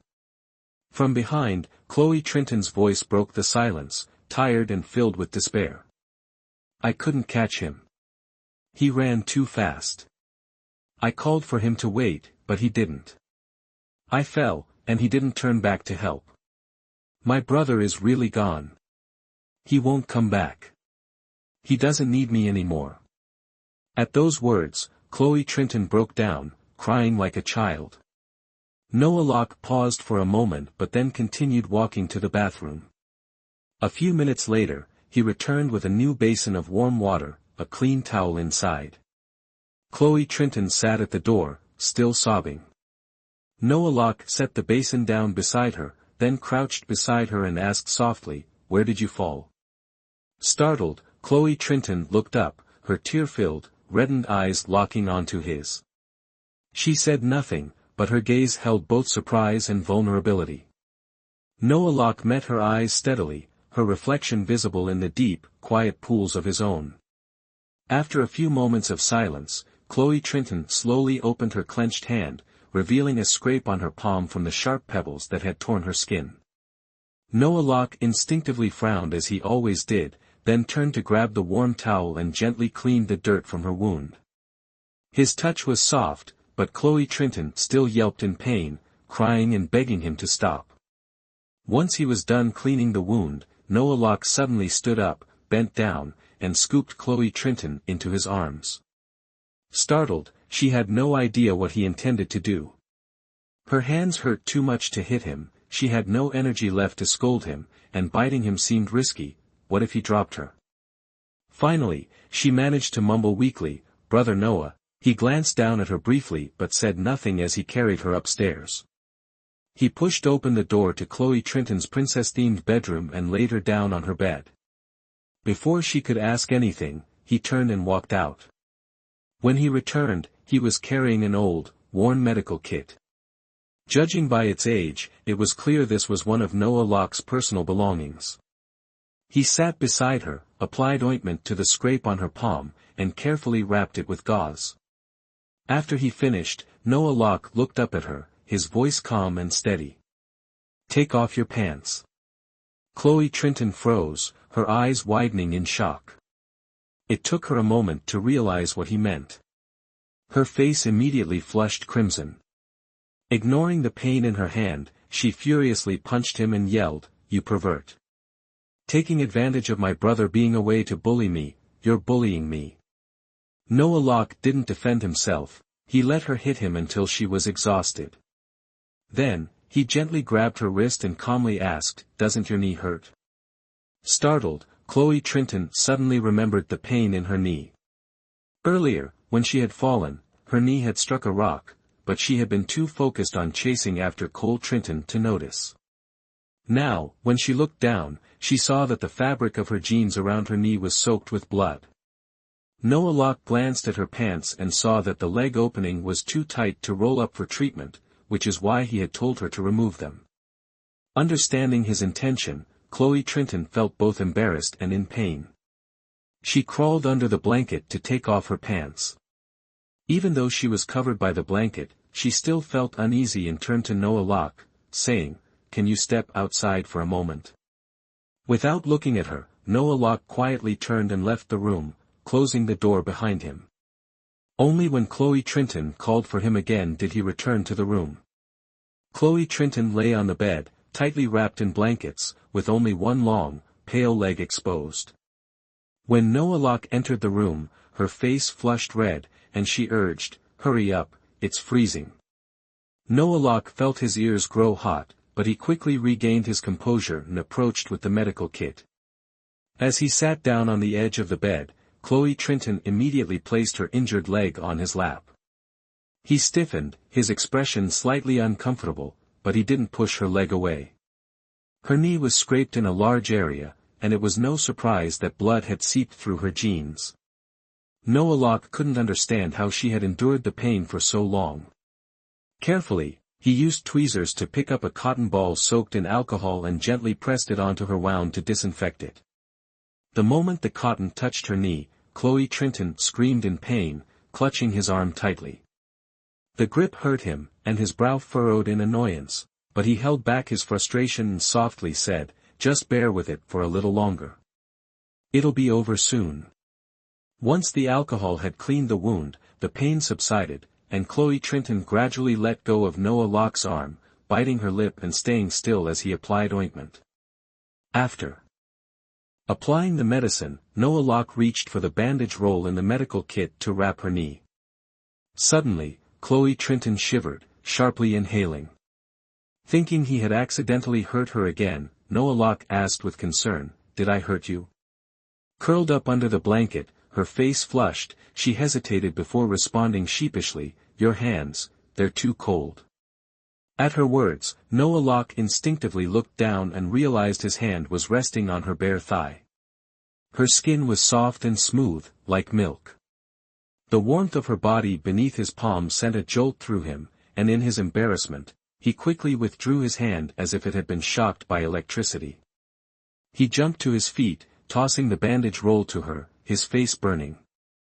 "Bandage it yourself," he blurted out before rushing out of the room. Chloe Trinton watched his flustered retreat, puzzled for a moment before she realized what had happened. She let out a quiet chuckle, her cheeks still flushed but now with a faint glow of amusement. When the housekeeper, Veronica Barnes, returned home, it was already past midnight. Victor Trinton remained at the hospital to take care of Helen Trinton. Unfortunately, Helen Trinton had lost the baby. Being an older mother, the miscarriage had taken a severe toll on her health, and she would need to stay in the hospital for ongoing treatment. Thinking about Chloe Trinton and Cole Trinton still at home and knowing they had school the next day, Victor Trinton instructed Veronica Barnes to return and take care of the children. When Veronica Barnes arrived back at the Violet Garden Villa, she discovered that Cole Trinton had left the house. She immediately called Victor Trinton to inform him. Still angry, Victor Trinton remained silent for a moment before coldly replying, "Let him be. Don't bother." Understanding the stubborn nature of the father and son, Veronica Barnes knew there was no use in pushing the issue. Being an outsider, she couldn't say much more, so she hung up the phone and proceeded to check on Noah Locke and Chloe Trinton upstairs. Noah Locke hadn't slept at all, still worried about his mother. Initially, he had wanted to rush to the hospital, but when Chloe Trinton returned home, he had to stay and take care of her. He couldn't bring himself to leave her alone in the house, so he decided to stay. With Victor Trinton already at the hospital, he felt that there wasn't much he could do and that his presence might only add tension to the situation. When Veronica Barnes went upstairs and spoke to Noah Locke about Helen Trinton's condition, his face remained calm, as if he had anticipated the worst. After all, given Helen Trinton's age, it had always been difficult to keep the baby, especially after the heavy bleeding from the fall. Veronica Barnes wasn't sure how to console him and simply offered some polite words before moving on to knock on Chloe Trinton's door. Chloe Trinton hadn't been able to sleep either, torn between worrying about her brother and the pain from her injuries. Upon hearing the knock, she quickly got out of bed to open the door. Veronica Barnes repeated the news she had shared with Noah Locke, and after hearing it, Chloe Trinton's eyes welled with tears. "What are we going to do now? My brother is done for. This time, my father won't forgive him," she exclaimed. Veronica Barnes gently patted her on the shoulder and comforted her, "Don't worry too much, Chloe. Your brother is still your father's son. No matter how angry he is, he won't stay mad at him forever. And besides, Madam Helen Trinton will surely speak on your brother's behalf." Chloe Trinton shut the door sadly and returned to bed. That night, they weren't the only ones who couldn't sleep. At the People's Hospital of Tarrytown, Victor Trinton tightly held Helen Trinton's frail hand as he sat beside her bed, his face weary. Helen Trinton lay there with her eyes closed, but Victor Trinton knew she wasn't sleeping. He lowered his head, resting his face in her thin hands, his heart filled with regret. He whispered, "From now on, I'll make it up to you, I promise." He couldn't lie to her with the usual reassurances like, "We're still young, we can try again," because he knew that after this devastating loss, Helen Trinton would never be able to have another child again. Helen Trinton closed her eyes, quietly shedding tears. Victor Trinton embraced her tightly, trying to pour all his love and warmth into her. He promised that from now on, he would treat her far better. Helen Trinton remained silent, listening but saying nothing. She understood the challenges Victor Trinton had to face, and she knew this was her fate. Ever since Kevin Locke had taken his own life, she had accepted her lot in life. No matter how things turned out, she had stopped caring too much about her own circumstances. The only thing she couldn't let go of was her son. Noah Locke was a good boy, undeserving of the hardships he had to endure because of her. Victor Trinton's presence had been like a flicker of light in the ashes, rekindling some hope within her. As a lonely woman, she couldn't deny the warmth Victor Trinton had given her. But despite her feelings, Helen Trinton was a reasonable and sensible woman. Had it not been for her desire to give her son a better life, Helen Trinton would never have agreed to become someone's stepmother. Cole Trinton wasn't entirely wrong, she did need Victor Trinton's financial support to survive.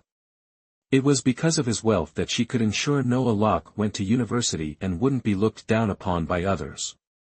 But after entering the Trinton family, she realized her mistake. She had only thought about giving Noah Locke a better life but hadn't considered whether that was what he truly needed.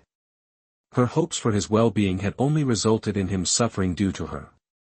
When she had been pregnant with Victor Trinton's child, she had once felt joy, believing that she had finally secured her place in the Trinton family.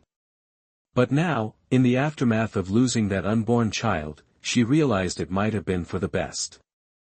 Had the child been born, Noah Locke's standing in the family would have been even more diminished. Women can be selfish, and Helen Trinton was no exception. Between the child she lost and Noah Locke, her heart leaned more toward her son. After all, Noah Locke was the child she had raised with her own hands, the one constant in her life. With this understanding, Helen Trinton found some relief from her pain. She didn't ask Victor Trinton for compensation or to punish Cole Trinton.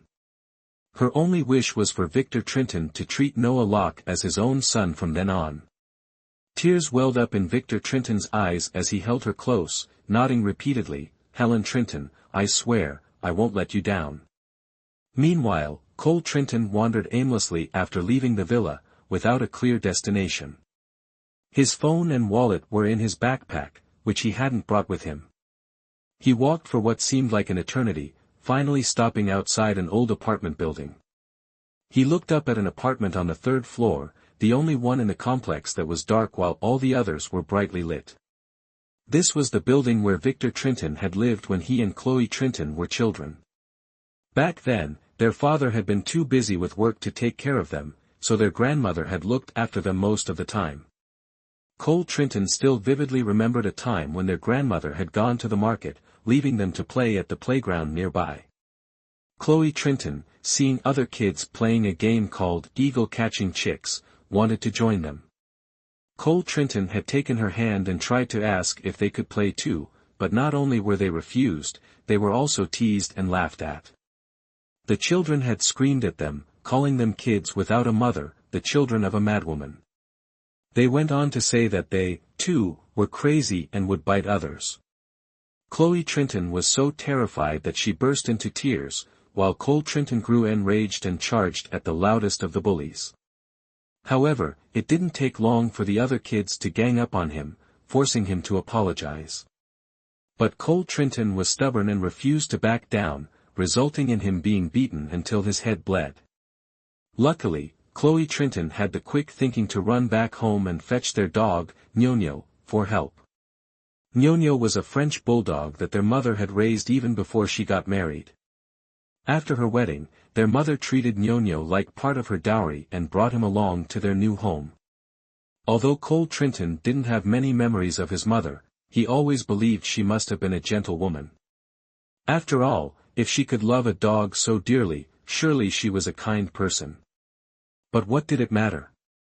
Fate had cruelly taken her away far too soon. By then, Ñoño was already over 10 years old, toothless and far too old to bite anyone. However, just the sight of the dog was enough to scare the kids, causing them to scatter in panic. When Chloe Trinton brought Ñoño back to her brother, she saw him standing there, battered and bruised. Her small, trembling voice tried to comfort him while wiping her tears with her tiny hands. "Don't cry, brother, Chloe isn't crying." Looking at his little sister, Cole Trinton hugged her tightly. In that moment it was as though a great decision formed in his young heart. "Chloe, I'm going to buy you candy." He then took Chloe Trinton's hand, while she held on to Ñoño's leash. The three of them, 2 small children and a loyal old dog, stumbled home together. When they got there, Cole Trinton smashed open his piggy bank, emptying out all the New Year's money he had saved. Chloe Trinton, seeing this, wanted to break open her own piggy bank too, but her brother stopped her. She pouted, thinking he didn't want her to contribute. He gently reassured her, "We'll use my money first.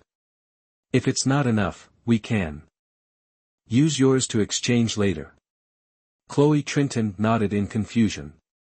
Leaving Ñoño at home, Cole Trinton held his sister's hand and walked straight to the house across the street. When a gentle woman opened the door, smiling warmly at them, she hugged Chloe Trinton and welcomed them both inside. With a serious expression, Cole Trinton held out his handful of money to her and said, "Auntie Turner, I want to buy you to be our mom." Diana Turner found the request both amusing and deeply touching.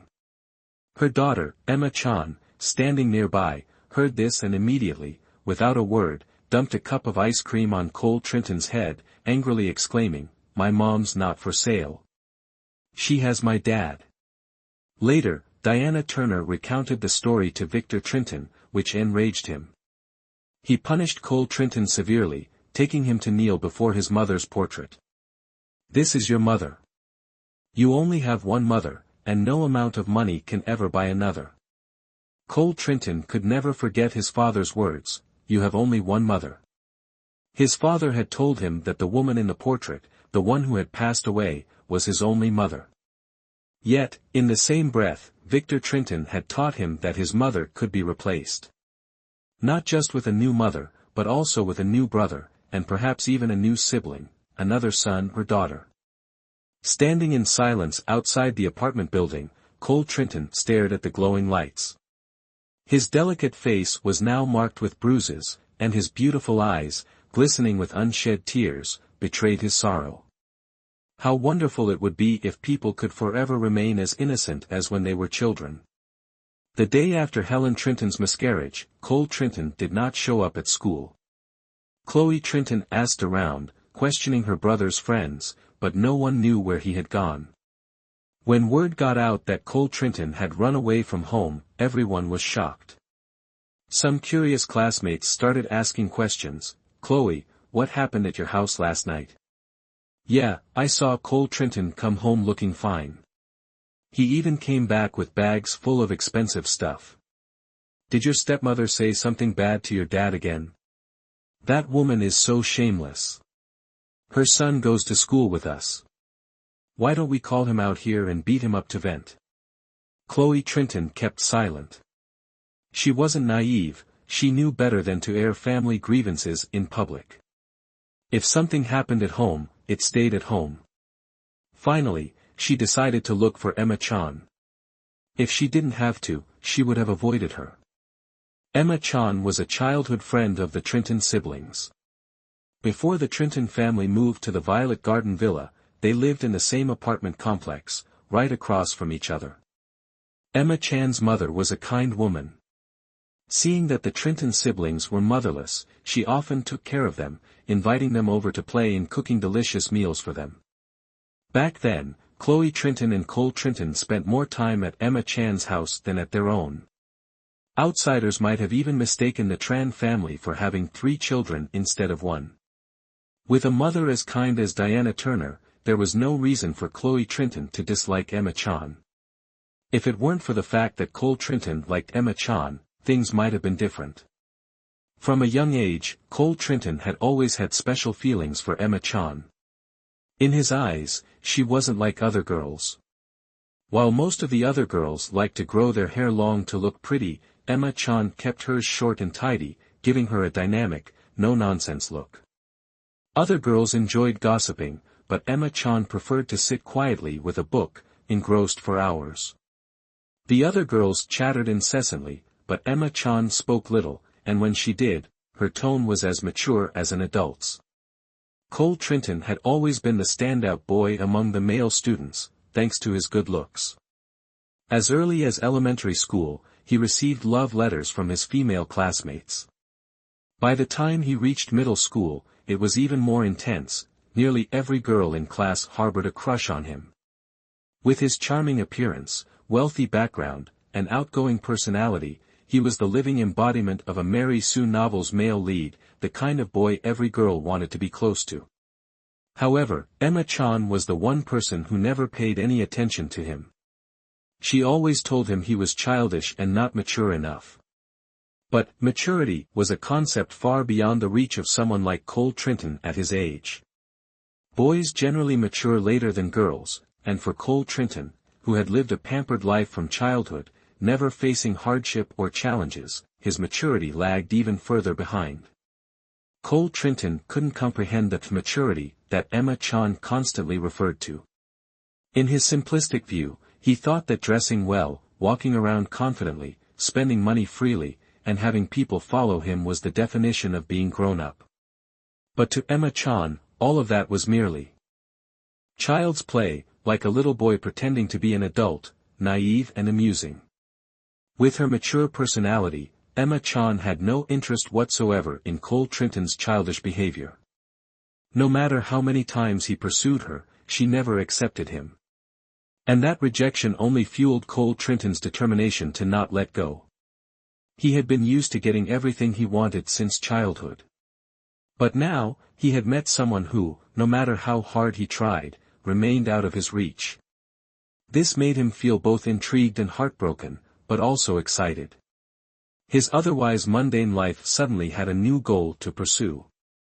In Cole Trinton's eyes, Emma Chan was like a proud fortress, and conquering her became his greatest mission. The more she rejected him, the more he couldn't give up. Chloe Trinton didn't like Emma Chan, not just because she had captured her brother's attention, but also because she despised Emma Chan's arrogant demeanor. It seemed that, in Emma Chan's eyes, girls like Chloe Trinton, with their stubborn and prideful personalities, were nothing but foolish children. The sentence that Chloe Trinton hated most from Emma Chan was, "Can you stop being so childish?" Chloe Trinton believed her brother was perfect, with the only flaw being his infatuation with Emma Chan. She always wondered why her brother continued to chase after someone who clearly had no feelings for him. It made her feel embarrassed for him. But if she wasn't desperate, Chloe Trinton would never seek out Emma Chan. If Emma Chan knew what had happened last night, she would surely look down on Cole Trinton even more. However, Chloe Trinton also understood that if anyone knew where Cole Trinton might be, it would be Emma Chan, because she was the one he liked most. And that included abandoning Chloe Trinton for her. Before the study session, Chloe Trinton went to Emma Chan's classroom but didn't find her there. A classmate told her that Emma Chan was in a study room on the 6th floor. All the students preparing for the National Chemistry Olympiad were gathered there for extra lessons with Ms. Quach Ben. Without waiting for more details, Chloe Trinton rushed up to the 6th floor and easily found Emma Chan. She was chatting with a classmate sitting behind her, but her dark eyes occasionally flicked toward the northwest corner of the room, where Noah Locke was sitting. Emma Chan had known Noah Locke since the formation of the special preparatory class for the national exam. At that time, there was a genius student named Jade Thomas, who hadn't yet been admitted directly to Tsinghua University and was studying alongside them. Everyone's attention was on Jade Thomas, but Emma Chan had her eyes on Noah Locke instead. Noah Locke dressed simply and appeared a bit poor, which meant he hardly garnered any attention. However, Emma Chan took special notice of him after one incident during PE class, when she dropped her MP3 player and Noah Locke picked it up. When he returned it, he happened to mention that the song on her player was really good. Emma Chan was also a fan of Westlife. Both she and Noah Locke only had Westlife songs saved on their MP3 players. In the year 2000, there weren't many high school students who listened to English music, and Emma Chan always saw it as a mark of maturity. She believed that a mature girl wouldn't engage in frivolous games, wouldn't waste time on trivial soap operas, and certainly wouldn't fall for a boy without ambition. In Emma Chan's mind, a mature girl should be like a graceful swan, with refined taste, high-class preferences, and no interest in shallow pursuits. For this reason, she rarely got close to others and had very few friends. This also caused many girls in the class to dislike her, accusing her of being too arrogant and fake. Much like Chloe Trinton, a beautiful girl from a wealthy family with an indulgent older brother in Cole Trinton, both girls were the types people often envied. For others, Chloe Trinton's poor academic performance didn't seem to matter, because if they were in her shoes, they wouldn't care about studying either. When Chloe Trinton appeared on the 6th floor, the quiet atmosphere of the classroom suddenly became lively. People whispered and buzzed, but Chloe Trinton paid no attention to what they were saying. She quickly entered the room and loudly called out, "Emma Chan, come out for a minute." Seeing Chloe Trinton, Emma Chan was slightly surprised, but she quickly stood up and followed her out of the classroom. Chloe Trinton got straight to the point, "Where's my brother?" Emma Chan didn't appreciate Chloe Trinton's aggressive tone. Even if she knew where Cole Trinton was, she wouldn't want to tell her. Moreover, Cole Trinton had explicitly told her not to reveal his whereabouts to anyone, and Emma Chan assumed that included Chloe Trinton. So, she simply smiled politely and deflected, "Chloe, you don't look well. The exams are coming up soon, make sure you take care of your health, or you'll end up sick."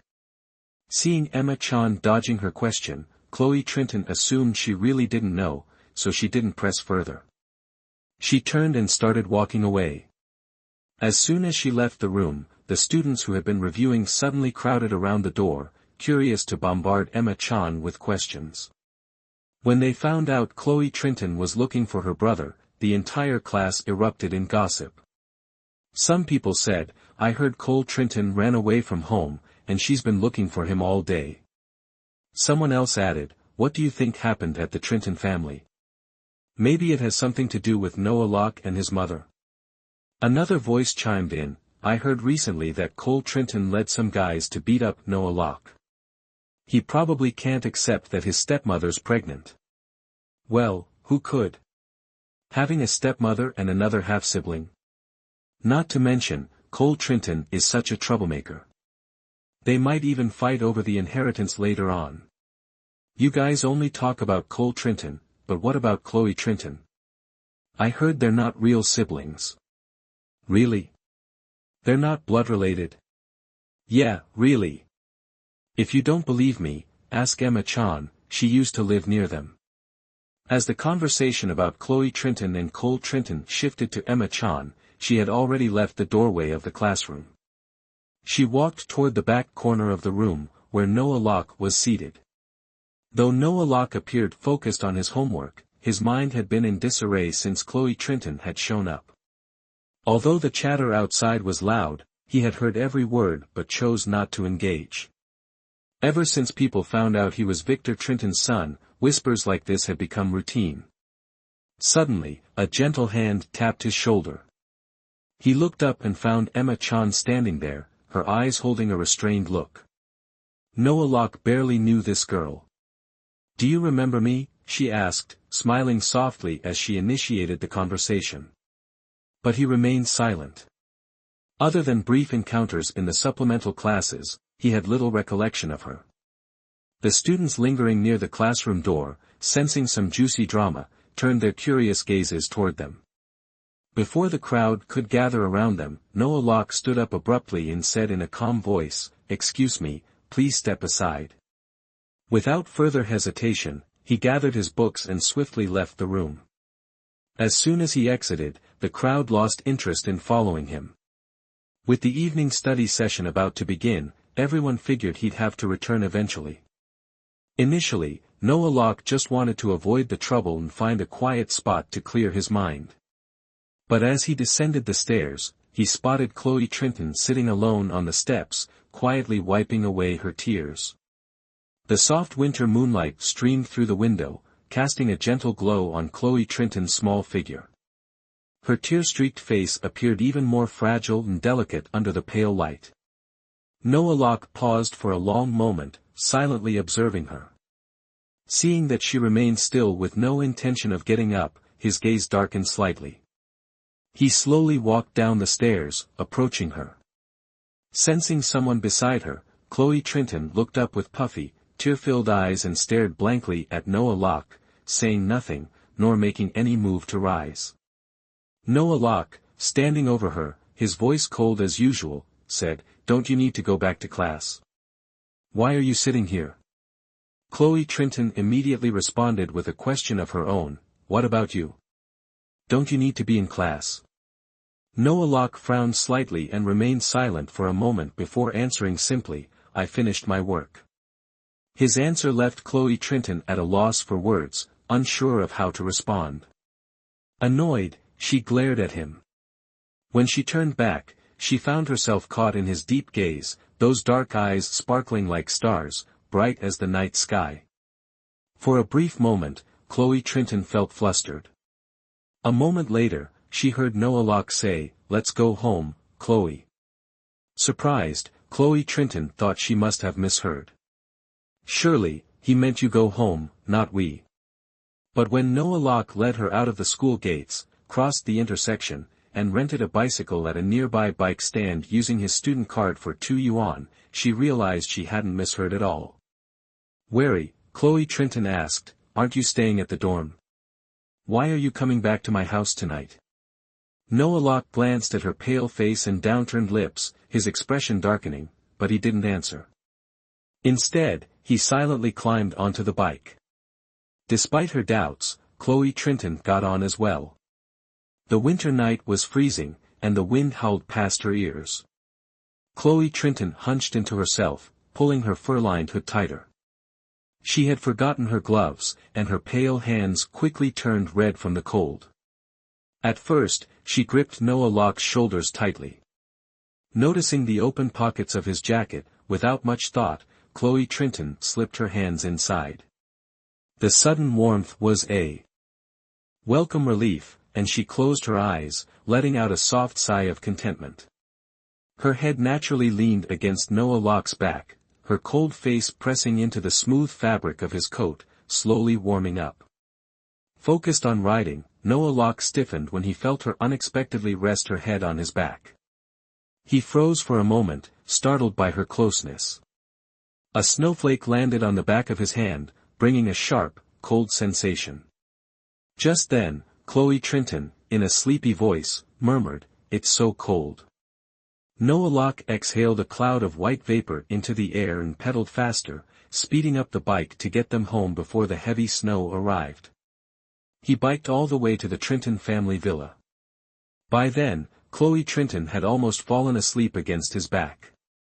When they arrived, Noah Locke gently called her name to wake her, and she groggily fumbled for her keys, trying to unlock the large iron gate. The lights in the house were still on, indicating someone was home. Seeing her struggling to find the right key, Noah Locke sighed and rang the doorbell. Mrs. Turner quickly came to open the gate, looking surprised to see them but immediately understanding what must have happened. She addressed them like a concerned guardian, "Did you two skip class?" Noah Locke was about to explain, but Chloe Trenton beat him to it, rushing into Mrs. Turner's arms and weakly whining, "I'm so tired. I don't feel well." Mrs. Turner immediately placed her hand on Chloe Trenton's forehead to check, and her face changed instantly. "This is bad, Chloe, you've got a fever." She quickly called the driver, Leo Lee, to take Chloe Trenton to the hospital. Noah Locke also joined them in the car to visit his mother, Helen Trenton, who was still hospitalized. When Victor Trenton heard that Chloe Trenton had a fever, he rushed from Helen Trenton's room to join his daughter in the emergency room while she received an IV drip. Seeing that Victor Trenton was there to take care of Chloe Trenton, Noah Locke excused himself to visit his mother. After asking Mrs. Turner for directions, he made his way to Helen Trenton's room. Helen Trenton had been about to sleep but grew anxious after hearing that Chloe Trenton had a fever. Though Chloe Trenton wasn't her biological daughter, Helen Trenton still cared for her. When Noah Locke entered the room, she was absent-mindedly looking at her phone. Hearing the knock, she assumed it was Victor Trenton returning, so she raised her head, ready to ask about Chloe Trenton's condition. However, she was surprised to see her son instead. Her face immediately grew stern as she coldly asked, "Why are you here? Shouldn't you be in school?" Helen Trenton had always had high expectations for Noah Locke, hoping he would become an exemplary and diligent student, which made her particularly averse to any form of truancy. This was the first time Noah Locke had ever skipped school since starting high school, and knowing how his mother felt, he could only explain, "Chloe wasn't feeling well, so I took her home." He wasn't lying. Even back at school, Noah Locke had noticed that Chloe Trenton didn't seem right. Normally, her cheeks were flushed like apples on Christmas Eve, but today she looked pale and sickly. Upon hearing that her son had skipped school out of concern for Chloe Trenton, Helen Trenton felt somewhat relieved. She had always hoped that Noah Locke would improve his relationship with the Trenton siblings and better integrate into the family. Given Noah Locke's typically cold personality, the fact that he was willing to skip school for Chloe Trenton marked a significant step forward in Helen Trenton's eyes. Victor Trenton had arranged for Helen Trenton to have a private room, so it was just the two of them now. Both were naturally quiet people, so they didn't talk much even while sitting across from each other. Helen Trinton asked briefly about Noah Locke's studies, and he answered in short responses before asking how she was feeling. Helen Trinton placed her hand over her abdomen and gave a weak smile. "I'm fine now, don't worry." Noah Locke looked at his mother, who was clearly trying to hide her pain, and a bitter feeling rose in his chest. Though he was filled with sadness, Noah Locke didn't say anything further. Helen Trinton lowered her head and returned to her phone while he sat quietly by her side, picking up an old issue of the Yangtze Evening Post to read. The hospital room fell into a peaceful silence, but the atmosphere was warm despite the stillness. Time passed quietly. By the time Noah Locke had almost finished reading the newspaper, Helen Trinton had fallen asleep. Outside in the hallway, the faint sound of footsteps could be heard, stopping just outside the door. Victor Trinton gently opened the door and entered, followed by Chloe Trinton, who had just been given a fever-reducing shot and an 4 drip for extra nutrition. Seeing that Helen Trinton was asleep, Victor Trinton gestured for silence and nodded to Noah Locke. Chloe Trinton clung to her father's side, her face still showing signs of exhaustion and sadness. Victor Trinton gently pushed her toward Noah Locke and whispered, "If it weren't for Noah Locke, what would you have done all alone at school? Go on, thank him." Victor Trinton spoke softly, not wanting to wake Helen Trinton. Chloe Trinton didn't want to respond. She pouted and hid behind her father, sneaking a glance at Noah Locke. He didn't expect any thanks from her. Folding his newspaper, just then, Helen Trinton woke up as well. She had always been a light sleeper, and upon hearing movement, she immediately opened her eyes. When she saw Victor Trinton and Chloe Trinton, she smiled gently, attempting to sit up.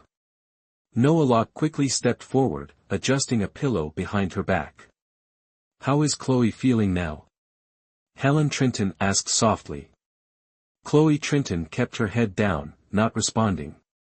Victor Trinton frowned, giving her a little nudge forward.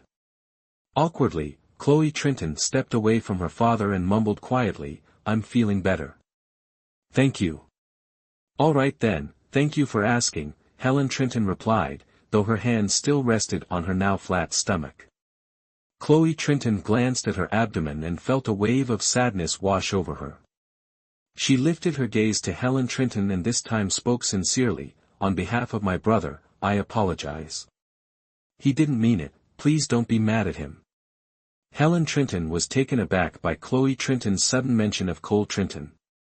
Though she knew the incident had been an accident, no one was really to blame, she wasn't sure how to respond.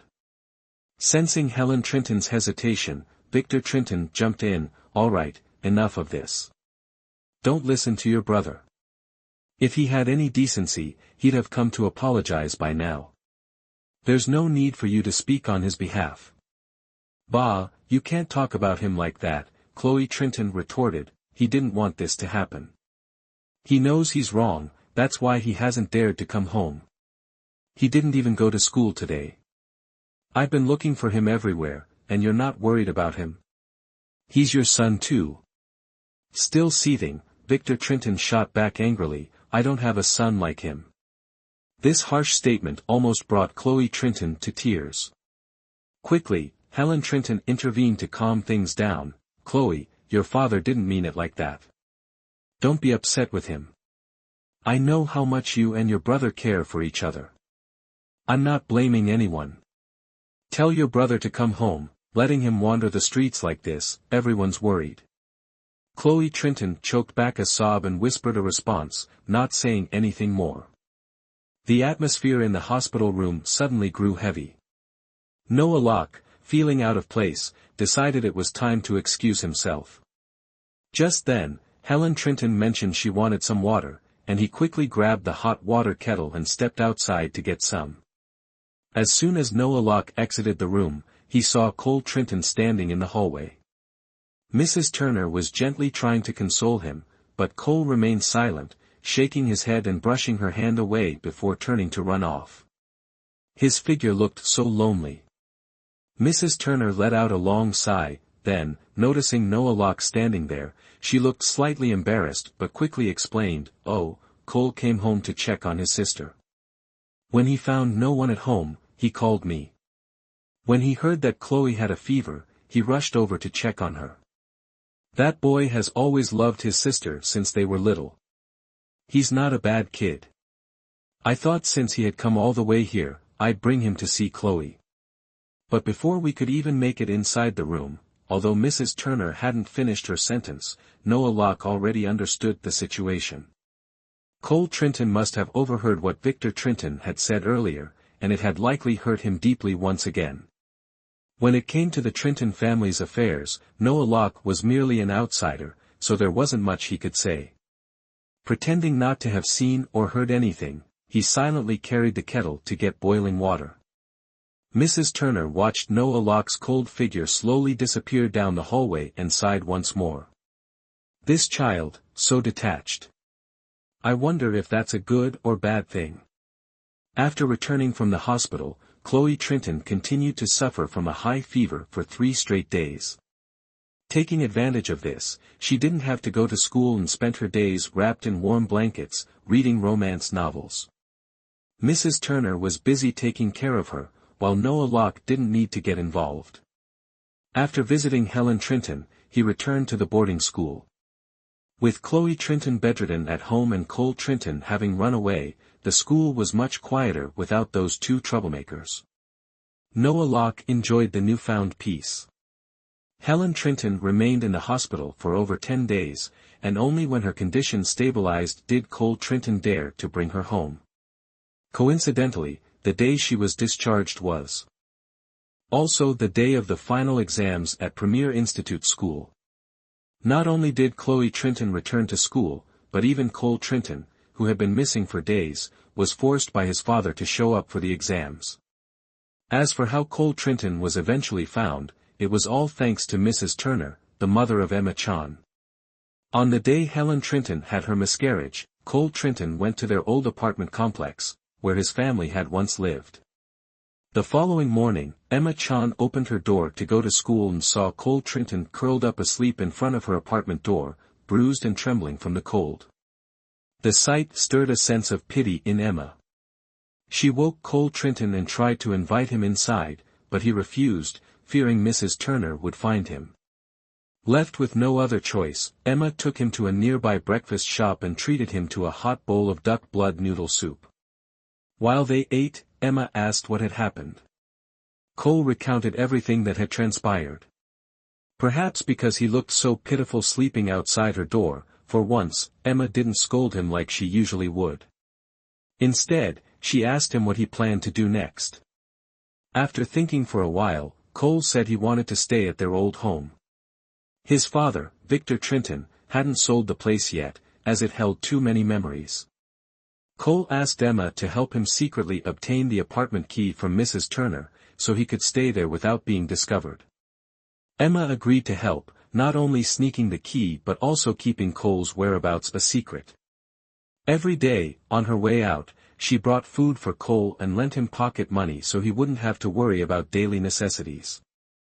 Though Emma refused Cole's romantic advances, she still treated him well, like a true friend who cared about him.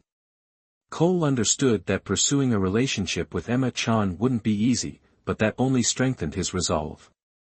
After this ordeal, their bond grew closer, and Cole felt this was a blessing amid adversity. Thinking about how Emma Chan cared for him, even though he was hiding in their old apartment, made those difficult days feel a little less harsh. But what was bound to happen eventually did. Everything was discovered by Mrs. Turner. One day, when she wasn't working and planned to go clean Cole Trinton's house, she realized that the key had mysteriously gone missing. She couldn't remember when it was lost. While thinking about how to explain this to Victor Trinton, she suddenly heard noises from the apartment across the hall. Mrs. Turner rushed out to see Cole Trinton, so hungry he had to leave the apartment to get food. After piecing together the situation, Mrs. Turner couldn't help but scold Emma Chan for helping Cole Trinton hide out. She also gave Cole Trinton a good scolding for his foolish actions. In the end, she called Victor Trinton to inform him of everything and demanded that Cole Trinton return home.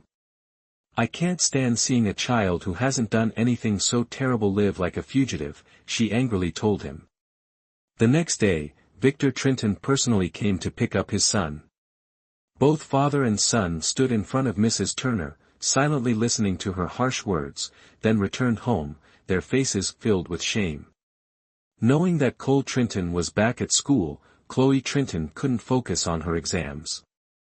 As soon as she finished her first subject, she rushed straight to her brother's class to find him. But Cole Trenton wasn't in class, he had gone to look for Emma Chan to repay her the money. On the way home, Victor Trenton had learned that Cole Trenton had borrowed money from Emma Chan. Enraged, Victor Trenton nearly kicked him out of the car, scolding him harshly before throwing a few $100,000 at him, ordering him to return the money and thank Emma properly. If it were about anything else, Cole Trenton might have ignored his father's commands, but meeting Emma Chan was something he was all too eager to do.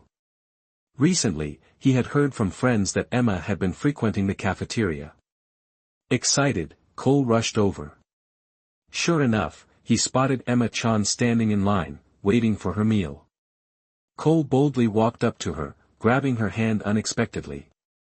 Emma Chan startled and shouted, "What are you doing?" "My dad told me to return the money," Cole Trenton grinned mischievously, stuffing all the cash in his pocket into Emma Chan's hand. Then, cheekily, he added, "I'm broke, so how about you treat me to lunch?" Emma Chan looked at the wad of cash in her hand and sighed, exasperated. Carefully, she took out the exact amount Cole Trenton had borrowed and handed the rest back to him. "Here, use this to buy your own meal." "But I haven't made my dining card yet," Cole Trenton replied. Emma Chan pointed to the entrance, "There's a booth over there where you can get one. Go make it yourself." "But I didn't bring my student ID." "That's not my problem." "Why isn't it your business? Your mom said we're neighbors, we should get along, remember?" Cole Trenton persisted, recalling how Emma Chan had been so gentle with him just a few days earlier. "You were a lot nicer before, you know, so much more gentle." Emma Chan flushed with anger, her face turning red. She handed him her meal card without a word. Cole Trenton wasted no time and chose the most expensive meal, priced at $19,000. Then, without hesitation, he deposited all the remaining money from her card back into her account. Sitting down with a smug grin, he declared, "I've loaded all the money back into your card. From now on, we'll have meals together." His audacity almost made Emma Chan throw her chopsticks to the ground in frustration. At that moment, Chloe Trenton rushed into the canteen, just in time to witness her brother, Cole Trenton, shamelessly pestering Emma Chan, insisting on eating with her. Emma Chan looked as if she had just swallowed a fly, clearly annoyed. While the two continued their back and forth, Chloe Trenton quickly approached, slapping her brother hard on the back and shouting, "Brother, buy me lunch." Cole Trenton was startled, nearly spilling his tray of food on Emma Chan. Frowning, he glanced at Chloe Trenton and shook his head, "I don't have money. Ask Emma to buy it for you." After speaking, he threw a glance at Emma Chan. Chloe Trenton followed his gaze and looked at her too. Annoyed by the two siblings, Emma Chan spotted Noah Locke sitting alone by the window, peacefully eating his meal. Her eyes brightened at the sight of him, and in an effort to escape the insistent Trenton siblings, she handed over her meal card to them and quickly walked toward Noah Locke, carrying her tray of food. "Mind if I sit here?" she asked. Noah Locke, who had been quietly eating, looked up in surprise at the sound of her voice.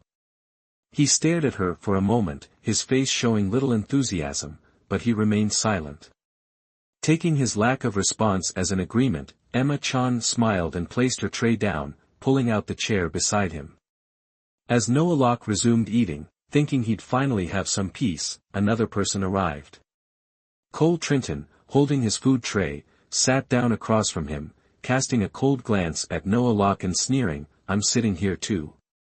Noah Locke paused, his expression unreadable, as he looked at Cole Trenton, feeling more annoyed by the growing chaos. Reflexively, he turned around and spotted Chloe Trenton standing nearby, looking at her brother with a pitiful expression. Brother, buy me food. I already told you, I don't have any money. Emma will get it for you. As soon as Cole Trinton said this, he tossed the meal card back to Emma-chan. However, she didn't take it, nor did she seem interested in getting lunch for Chloe Trinton. Instead, she glanced at Noah Locke and softly suggested, maybe we should just find somewhere else to sit. Chloe Trinton suddenly clung tightly to Noah Locke's arm, her soft, coy voice whispering near his ear, Noah, I haven't eaten yet. The air around them grew still, and Noah Locke closed his eyes, feeling utterly helpless. Cole Trinton, stunned, blurted out, what did you just call him, Chloe? Noah, Noah. Chloe Trinton repeated deliberately, raising her head in defiance at her brother. You won't buy me food, but Noah will, right, Noah? Noah Locke opened his eyes and saw Chloe Trinton looking at him with wide, hopeful eyes. Sighing, he reached into his pocket, pulled out his meal card, and handed it to her. Ecstatic, Chloe Trinton took it and rushed off to get food, casting a triumphant glance at Emma-chan before leaving. Emma-chan paled under the weight of that look, lowering her head to her meal, too embarrassed to make eye contact. Meanwhile, Cole Trinton, ever the picky eater, began piling the dishes he didn't like onto Emma-chan's tray, all the while cooing sweetly, Emma, you're too skinny, you need to eat more. At the same time, he threw Noah Locke a disdainful look, mouthing the words, why are you still here? Don't you know when to leave? Ignoring him completely, Noah Locke continued eating, as if Cole Trinton didn't exist. This only fueled Cole Trinton's anger, and just as his irritation was peaking, Chloe Trinton returned with her meal, happily plopping down beside Noah Locke. Without hesitation, she dumped all the food she didn't like onto his tray and snatched the largest piece of fried chicken from his plate. She popped the chicken into her mouth immediately, and Noah Locke, who seemed accustomed to this, didn't react. He simply continued eating his food in silence. In contrast, the two people sitting across from them were visibly uncomfortable. Cole Trinton glared at his sister, then at Noah Locke, grinding his teeth as he asked, since when have you two gotten so close? Though his question could be easily misinterpreted, Chloe Trinton knew exactly what her brother meant. She thought to herself, he's clueless. Doesn't he realize that Emma-chan has feelings for Noah Locke? I'm just trying to help him keep the door open, but he's too dense to see it. How is he ever going to win her over? Nonchalantly, she replied, since you stopped paying attention. She even threw a knowing glance at Emma-chan, causing Noah Locke to choke slightly and cough. Chloe Trinton quickly reached out to pat his back, but he evaded her touch. Emma-chan, unable to bear it anymore, finally spoke up, Chloe, isn't it a bit impolite to give someone food you don't want? And that piece of fried chicken belonged to him. You didn't even ask before taking it, that's not right. Chloe Trinton despised Emma-chan's self-righteous attitude, and immediately retorted, what do you mean, someone else? Noah is family to me. So what if I eat his chicken? He didn't say anything, so why are you speaking up? Besides, I don't want to waste food, don't you know how hard farmers work to grow it? You, HMPF.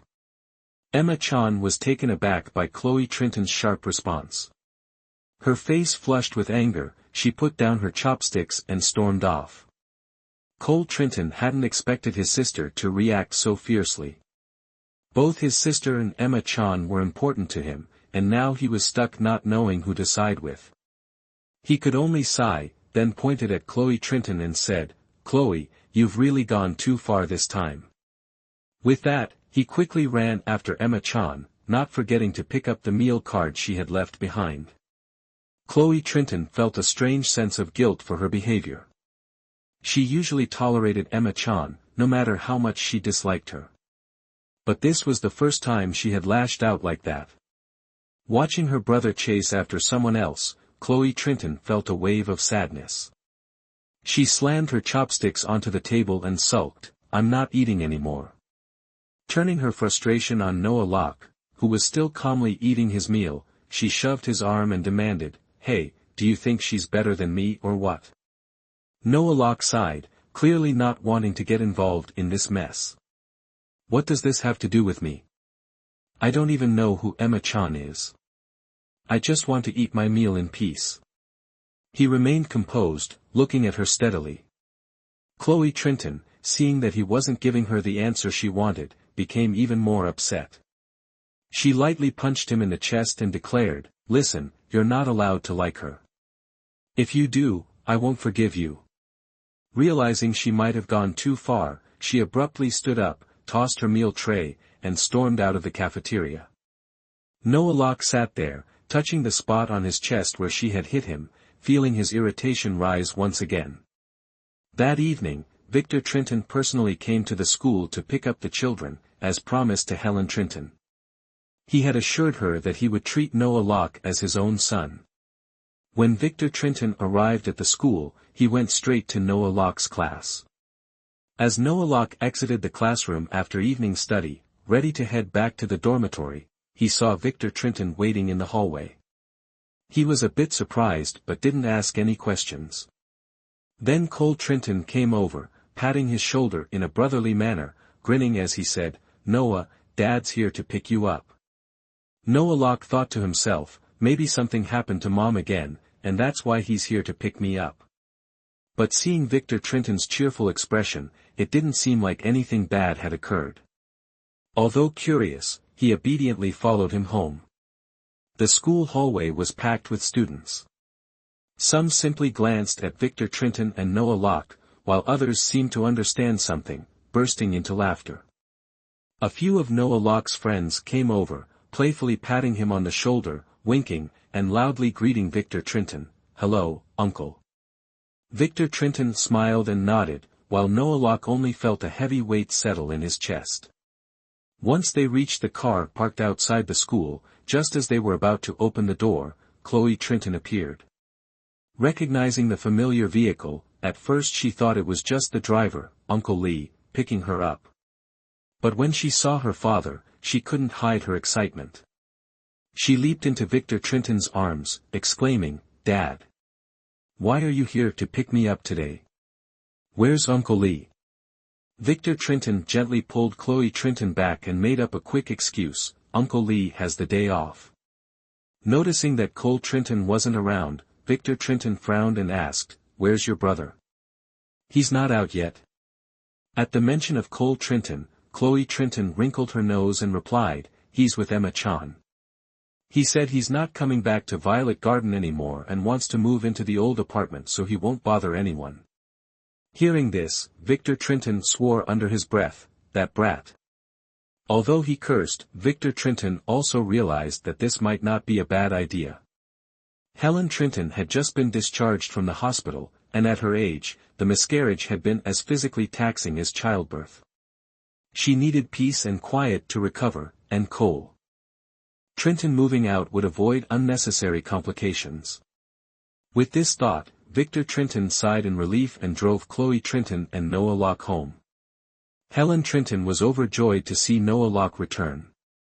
She couldn't find the words to express her gratitude to Victor Trinton. He held her close, then mentioned that Cole Trinton had decided to stay in the old apartment.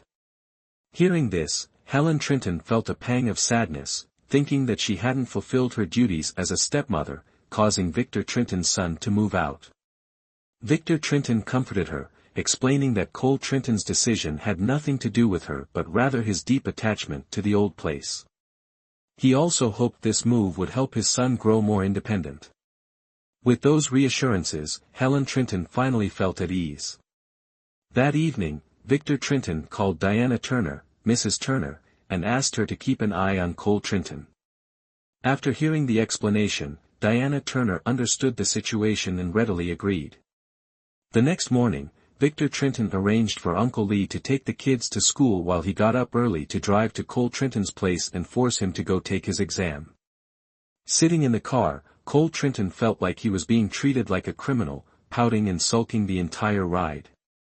It wasn't until they were approaching the school and he heard Victor Trinton calling out loudly to Emma-chan, who was just getting on her bicycle, "Emma, hop in.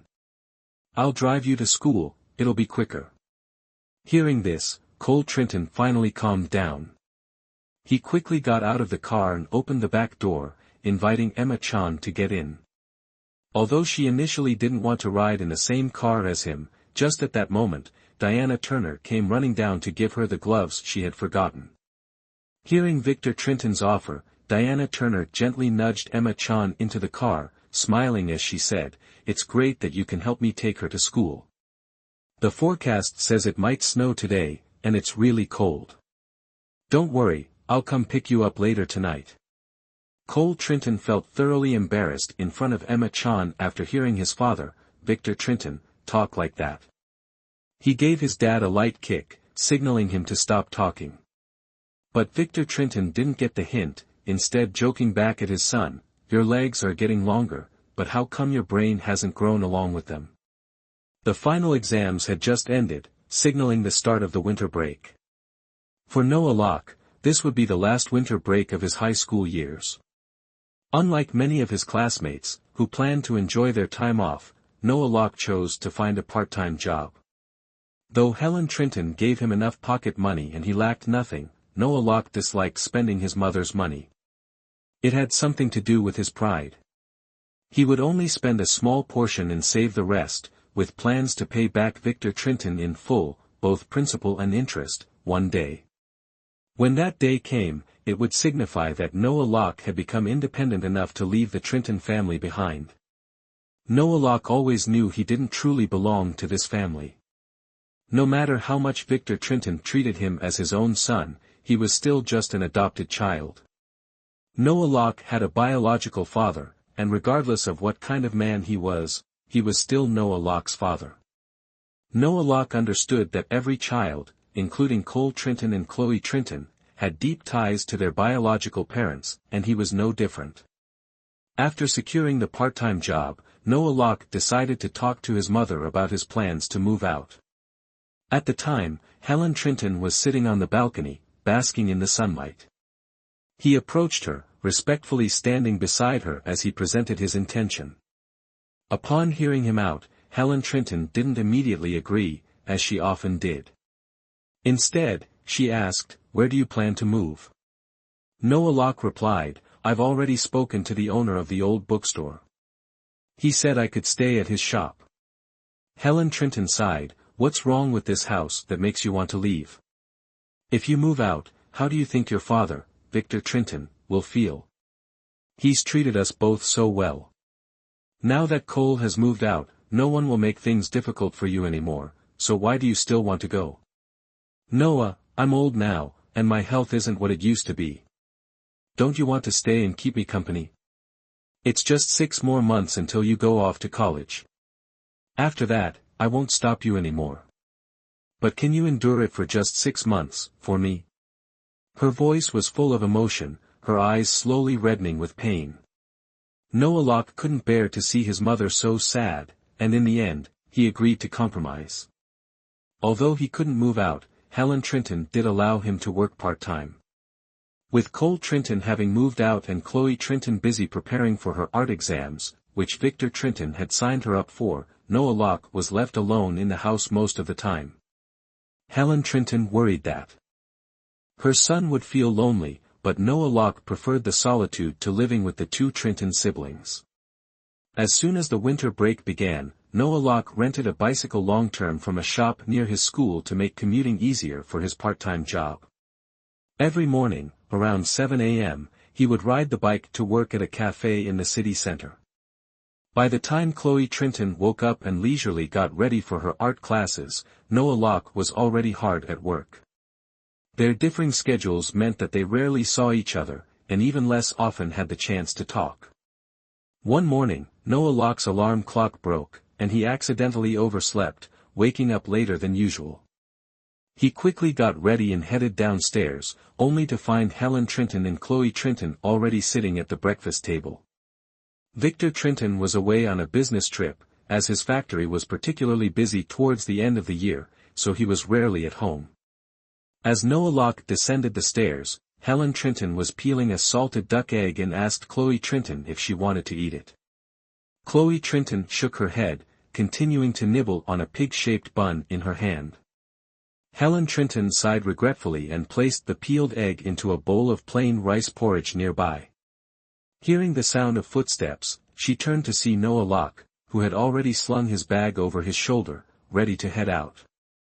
She quickly stood up and blocked his way. "Noah, have something to eat before you go."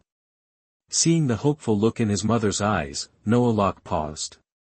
Helen Trinton handed him a bowl of porridge with the salted egg. He accepted it, ate it with some pickled vegetables on the table, and swiftly finished the meal. After wiping his mouth, he made to leave. Unable to contain herself, Helen Trinton gently scolded, "Why are you always in such a hurry?" Noah Locke patiently turned back and patted her on the shoulder. "Mom, I'm off." Only then did Helen Trinton smile and see him off to the door. As Noah Locke was about to leave, Chloe Trinton hurried after him, still holding a cloth bag in her hand and with her mouth stuffed full of the bun. "Noah, give me a ride to class too." Surprised, Noah Locke didn't even have time to respond before Helen Trinton chimed in, "Noah, it's on the way. Just take Chloe with you." Without a word, Noah Locke let Chloe climb onto the bike. As soon as she sat down, she casually shoved her hands into the pockets of Noah Locke's coat and immediately started grumbling, "Why are you still wearing this old coat? It's not warm at all. Dad gives Mom plenty of money, why hasn't she bought you a new one?"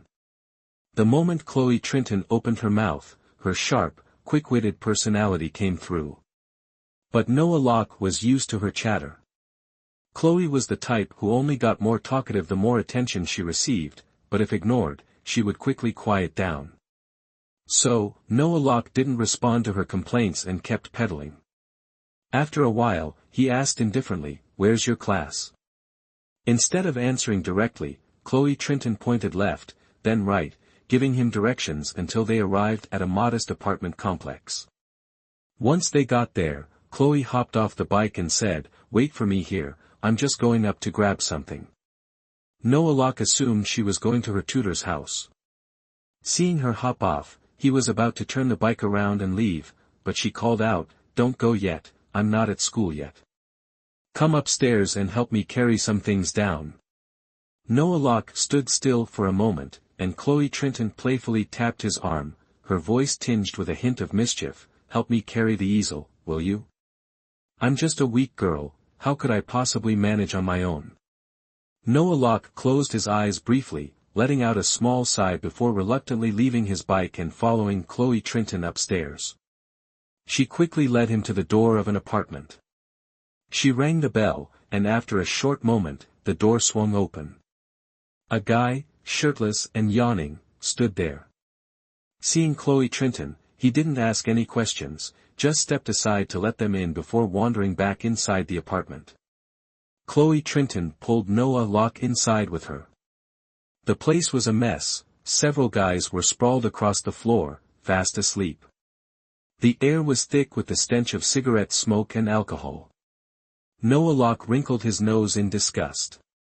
The shirtless guy glanced at Noah Locke with a look of disdain before shouting toward a room in the back, "Cole Trinton, wake up. Your visitors are here." A grumpy voice answered from inside, Yeah, I'm coming." In no time, Cole Trinton appeared, dressed in winter pajamas, bare feet padding across the floor. He casually grabbed a bottle of water from the fridge and began gulping it down. But when his eyes fell on Noah Locke standing behind his sister, his expression shifted drastically. His eyes widened in shock as though he had seen a ghost, and water sprayed from his mouth. "What the hell are you doing bringing him here?" "Cole," Trinton demanded angrily, glaring at Chloe Trinton. From their brief exchange, Noah Locke quickly pieced together that this was the old apartment where Cole Trinton had been staying. Looking around at the chaotic state of the place, it became clear why he hadn't wanted to go back home. Living here was far more convenient for him and his group of slacker friends. Noah Locke wasn't one to meddle in other people's business, and whatever Cole Trinton chose to do wasn't his concern. Seeing that Chloe Trinton wasn't planning to leave anytime soon, he silently turned and made his way toward the door. Sensing him about to leave, Chloe Trinton quickly stopped joking with her brother, grabbed the easel, and dashed down the stairs after him. As they reached the hallway, Noah Locke unexpectedly bumped into Emma Chan. She ignored Chloe Trenton completely and greeted Noah Locke with a cheerful smile, asking, "What brings you here, Noah Locke?"